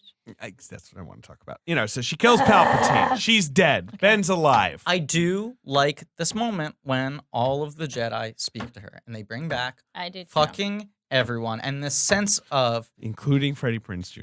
Kanan Jarrus, we stand a legend. We do stand a legend. But also, like, all the voice actors who played the largely voiceless Jedi in the prequels. yeah, who had expanded Alice roles. Sakura and Ahsoka in Tano, Clone characters Wars, like that. all these But you people. also have Ewan McGregor, obviously, Frank Oz. You have Yoda. Liam Neeson, Samuel L. Jackson, everyone. Right. Hayden Christensen. And the sense of, like, this is how you make a movie that's about the characters at this moment, pay respect to the legacy of everything that's built upon Don't that. mind that at all. It's fine. I mean, I like the voices part, but then she's like, and I have all the Jedi, and I'm like, yeah, all right, whatever. I mean, at this point, I'm just looking for the Deus Ex Machina to kill the Emperor because he's a Deus Ex Machina. So it's Right. sort of like, whatever. What are you gonna do? Like trip him up? Like you gotta do. Well, it's a one of thing. those things where you're like, either It's the anything would diet kill of him or nothing will kill him. Yeah, right. Exactly. Well, should point out, no She one calls ever him- tells us how he comes back. My joke after the Yeah. press screening was like, the answer to everything is the dark power of the Sith. Yeah, like of it's just course. like that's the answer. Right. How do you feed yourself? The dark power of the Sith. It's just the, whatever. How'd you build the spaceships? Do you think he was like assaulting Melon? Yes. Like, Yes, exactly. I just really like imagining that like big arm thing carrying him all around. an I need apartment. to pee to the bathroom. And it's like, but after he's dead, Uh-huh. Daisy, Ray is also dead. Uh-huh. Ben crawls out of the hole. She's real dead. She's real dead. Ooh, She's Ray. icy touch. Yes. Uh-huh. Ben revives her with his, sort of like transfers his life to her. He does the same move as she does. But on- it's all the way, right? Uh-huh. on- They look at each other. They give each other a big old kisseroonie on the lips. And they now, do it with the energy of, hey, we've obviously been holding back. This has been a long time in the making. It's not like an impulsive thing. It's like finally the seal is broken. it's Let's kind of do a it. like, yeah, we've been thinking about doing this. Let's right. do it. There's been that unspoken tension. Here's what I did at the press screening. I jumped in my seats. The only reaction I had to this movie, I was like, whoa, I did not expect them to kiss. It was horny and you love kisses. I do love kisses. That's true. And then afterwards, I was like, I like the kiss. And people yelled at me. Film critics around this city were gathered and they were like, what? Oh, the kiss is terrible. Shame. And I was like, oh, I liked it.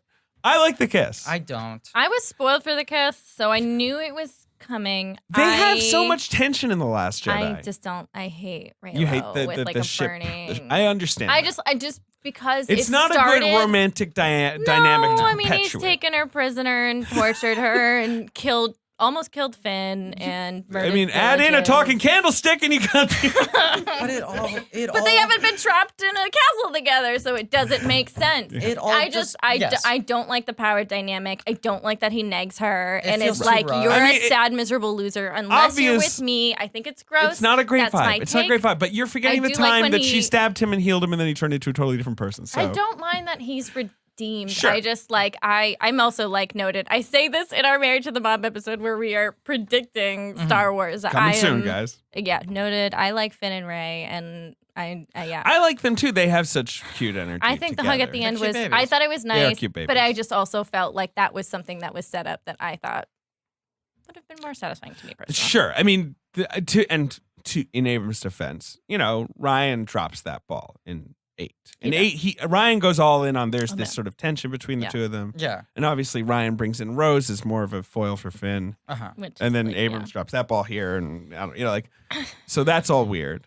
Yeah. I like They do some flirting in this though. They do, and he almost tells her that he loves her, and then they get sucked into quicksand, and then he says, And then- "We'll talk about it later." I know, and then they And never he talk never about does. it again. I will say, I was like, okay, so when is Finn gonna get to say that like he loves Rey? And I think the closest thing they get is that big hug at the end. Right. You can see it written all over John Boyega's Right, face. but then he Poe loves them shows up both. and he's like, "Hey guys, we hugging!" After Hey, he went up to listen. Story and he was like, Yeah.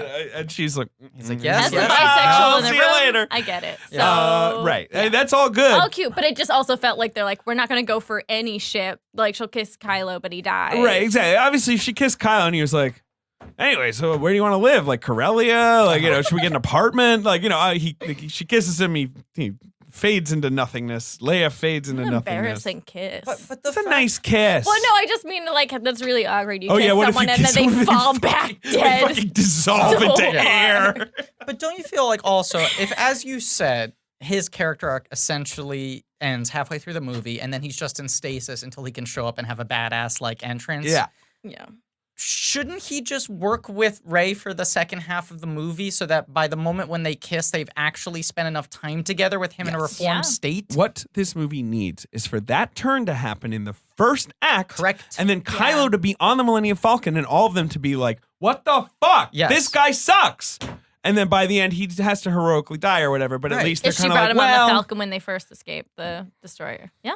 And instead, it's like you gotta have 3 Kylo battles where he's like, "Join me," and she's like, "Not interested," and he's like, "Come on," and "No, I don't want to." On and on and on. And the thing is, if you break a woman down enough, it will work. As long as you ask her to be your guest, you have the talking candlestick, make her dinner, and then you yell at get her for thrown 30 to into- 40 minutes, and then you're nice one time, and then Right, right. No, but you no, have to I- get thrown into a ravine first. And I'm then sorry. crawl You left out the and most important part of that arc, Hmm.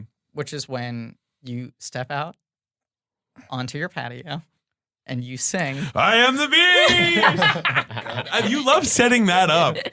I should rewatch the remake just to remember that song because it's left my brain. There are a few It's things. so bad. I wish the listener at home could see your arms. I am the beast.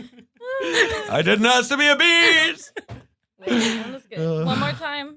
I am the beast. Okay, I got one. All right, Ange. So we're done, man. I don't want to talk about it anymore. I was right. I'm going to predict on the Married to the Mob episode. She has a fucking yellow lightsaber. I knew she would. I knew Abrams would be like, how do I show that things have changed? I know. I'll pick a color no one's done in the main movies. PP. She goes to Tatooine. Yeah. Yeah, all right, Buries we're doing this, the yeah. family lightsabers. This, excuse me, but nosy old lady comes Yeah. by and is like, "Hey, what's your name? First and last." She's like, Ray Skywalker. Now, what I was saying, And she sees the ghosts of, what I was saying last night when we went out for drinks after the movie, and you didn't come with us because you went home with Forky. yes, I did. Humble brag. Mhm. Is it feels like the journey that Rey has been on Yes. is realizing that she is her own person. Yep. And that the destination shouldn't be, oh, I've realized my family is who I choose it to be. So I'm going to now say they were my real parents, the Skywalkers, these 2 siblings, right? Yeah. Rather than saying, What's your name? Ray. What's your last name? It's just Ray. Right. Would kind of be a nice note for that character to end It's on. time for the Rise of Skywalker. Who cares?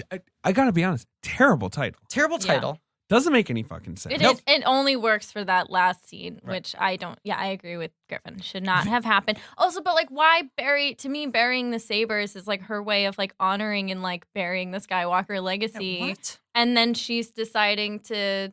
Well, because Leia even says like, "Don't be afraid of who you are." Yeah. Right. And which is Palpatine. Right. So Ray could be like, "I'm Ray Palpatine." I'm like reworking. I guess it That would be makes like, more "My name is sense. Ray Hitler." I But hope it- that's cool. Yeah, it would be funny though. What's your name? Last name, please. And she's like, Ray. I mean, it's a long story, but it's Palpatine. But this Is your is- father the Emperor? Grandfather. Look, and she's like, I'm taking out a gun. You are a fascist. I'm gonna kill you. The idea is like, you Cancel. want stories about characters like coming to understanding, Yeah. like ultimately.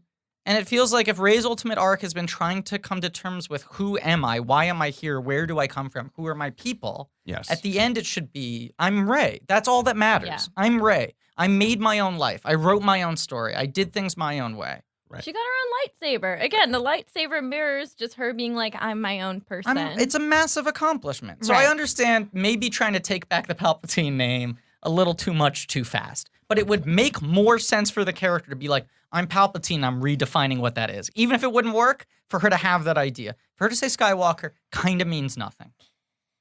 But she looked at the sky and they smile and they're like, Which, which, like, to me, the only reason she says Skywalker is because like, Skywalker name is kind of, they're like 50-50, right? Like, Yeah. Darth Vader and Kylo maybe not representing it well enough. Sure, but And then, so, like, maybe she's just like, I want to make sure this name lives on. Rise of But Skywalker that can also happens just in mean, return, and so, like- Kylo is the last of the bloodline. Yeah. If he turns good in the first act of the movie, and then it's about his redemption, that is a Rise of Skywalker. That would be my pitch. Totally. Yeah. I don't know. We're not here to It should- rewrite it. Just Ray. We're not here to rewrite How it. you We feeling, just hated Benny? Everything about I it. think I think we're done. yeah. We did it. But box office. My agents Cats, have been calling me obsessively, which means I either just got a job or I have now lost a job by podcasting about Rise of Skywalker for another hour.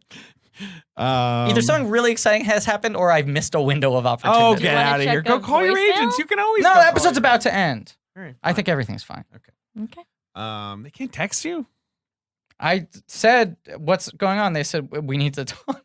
Great. Star Wars: The Rise of Skywalker. It's going to open to like 200 million, I guess. It's going to make like 90, Last 190 Jedi and money. change. It's going to do very well. But there's definitely not the sort of like super hype one might have expected. No. The slight No. sort of like end of series bounce. It does seem like it's time to put it in the stable, Ben, for a few years. Listen to our Patreon mailbag episode to understand why I'm underlining that phrase. Yes. And yeah, Cats looks like Cats is going to bomb. Weird. Yeah. But maybe it'll have legs. Guys, Four go see legs. Cats. It's fun. Four legs And a tail. Mm-hmm. And if you're Rebel Wilson, a fursuit that you can zip off, What? revealing clothes underneath. No. Yes. Can I do a merchandise spotlight? There's a new product I'm very perplexed by. It's called the Scream Saber. Here's the idea. We all know the lightsaber. We know the basic sound it makes when you swish it. We loved it. Right? Yes. The idea with the Scream Saber is And just make it a face. That's not what they sound like.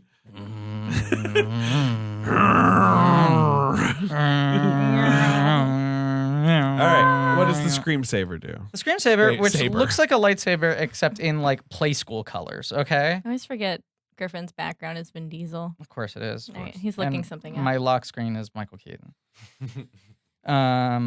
So it's like bright white with like multicolored see it. buttons, I saw right? it. It looks like some fucking Fisher-Price educational toy. But the idea is you can push the red button and record any saying you want. And then when you swing the lightsaber, rather than making the lightsaber noise, it says whatever you recorded on it. That's weird. Right? Lightsabers don't talk. Yeah, that's weird. I love swinging around the old lightsaber, but I never think, man, I wish this was saying a sentence. Oi, oi. It just does that every time you swing it. Yeah. I don't know. Or it can say I am the beast, or I don't know. I don't understand I am this. the beast. The merchandise has That'd been be really funny. bad for this movie. I don't know if it's because it was so rushed that they didn't have development time. All right. Well, listen, I just like to say, and I might have already said this, I predicted it many years ago with my character, my original character called Darth Stupid Idiot. Pretty much nailed He it. was a brat and he was mad about being wet. He was a and- big guy. He was a grumpy as well. Yeah, he was big and he was grumpy, and it all came true. And so, just want to again pat myself on the back for that prediction. Mhm. I mean, congratulations. Thank you so much. And guys, stay tuned for Congratulations, my fashion brand. Yes, of course. In Stay tuned 2020. for our 2020 content, guys. It's the last episode of the year, but our Patreon It has is. you Happy know, plenty holidays. of content if you want to check that out. Now, here's the thing I want to say. Right now on the schedule, I'm Griffin Nooms, and I want to say, my name's Griffin, and I want to say, right now on our schedule for next week, we're dark. And then for the first episode of 2020, Yeah. It's a we Sith have- week. Keep going. It's a Sith week. For the first episode of 2020, we have currently on the schedule the Spies in Disguise. Now, I have heard from people who have seen Spies in Disguise that it is a lot less weird than we are hoping it will be. yeah. It might not be worth doing an episode on. Okay. Will we see the movie? 100%. But I kind of want to say right now, I think we should play it by ear. And our next episode will be announced on Twitter, and it will either be Spies in Disguise or Married to the Mob with Ang Ferraguto, a good episode that we already have saved up. Sure. Fair enough. Right. I think there's no reason to do the Spies in Disguise episode if, in fact, the movie fails to live up to the promise of the trailer. okay. Fine. Okay? Yeah. But what about cats? Oh, damn. Here's my Shots issue. fired. Your issue is that there's a chance There is a chance. of a Tom Hooper miniseries. There's a chance. It's up to you, freaks. You're to saying- be clear. There's a chance. Yeah, we're saying there's a chance. There is. He might look. It seems like it might be hard to avoid putting him in the March Madness bracket. Yes. And I wouldn't want to blow our load on cats now. Because if we're doing Please You didn't like rephrase that? Oh wait, you didn't like sentence. that? You weren't into that? I'm leaving. Okay, I'm sorry, Ange. I don't think we should ejaculate over cats just yet. I already did, my friend. Quit. There's a Leave her time be for here. jizzing on cats and it's later. Leave her be. Why are we talking about the Not to be Shane Dawson music over from here. Star Wars? Okay, go ahead. Sure. Oh, great joke. Jizz, there we go. 20 comedy points. Thanks. There is at least one jizz whaler in this movie. That's what they're called. I know, but it never stops being funny. It's fair. Whaler is the thing that always gets me. Those always get me. I mean, this is the end of the episode, right? We're Yeah, not going to we've get done better that. than that. Yes, we gotta end this. Hey, folks, thank you for another great year. It was good. We was a good year. had a good time. Good year. It's been a good year, much like the Ridley Scott movie. Thank you guys for listening. Yeah, thank you, Ange. Thank you, Ben. Thank you, David. I'm Thanks, showing my Griff. appreciation You're welcome. Thank you. for the people who mean most to me. Thanks In to the this room. listeners. Oh. And thanks to the listeners. We're excited to finish up Demi. We're excited for our next two miniseries. And hey, if you're still jonesing for us to talk about Star Wars more, and who wouldn't be after this episode, why don't you just slip behind that paywall where you got 3 months of Star Wars episodes coming for you. Commentary with Chris Weitz, that's the next one up, right? Rogue One. No. Or Solo is Solo. the first, and then Chris White. we got Chris Weitz for Solo. No, we Yeah, didn't. no, we have Chris Weitz, credited screenwriter on Rogue Rogue One. One, Yep. sat down with us and talked about Rogue One, which Yeah. is pretty Great nuts. episode. And then there's also Solo, where we're like, this is boring. But David has a really good run of coaxium bits. I do have a lot of coaxium. Gotta keep it cold. Gotta keep that shut cold. Gotta keep that shit cold. David also says a phrase that's been banging around my head for the last 6 weeks since he said it. I'm a slut for Woody. I am a slut for Woody. I really am. He's money in the bank. Anyway, so if that's not worth The spank $5, bank. what is? All right, I'm gonna go pee. All right. Okay, smell you later, David. Thank you all for listening. Please remember to rate, review, subscribe. Thanks to Andrew Gita for our social media. That's me. Joe Bone and Pat Reynolds for artwork. Yay! Lane Montgomery for our theme song. Happy New Year! Go to blankiesirate.com for some real nerdy shit. Tune in next week for either Spies in Disguise. Not next week. Tune in next week for nothing, and then tune in the following week for either Spies or Disguise, or more likely, Married to the Mob, back-to-back Ange. You're welcome. And as Maybe. always, The little dude. Babu. I just want to sit in this for a second.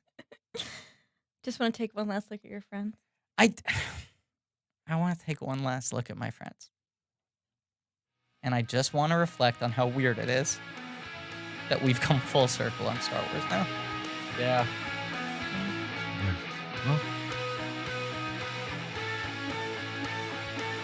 Bye!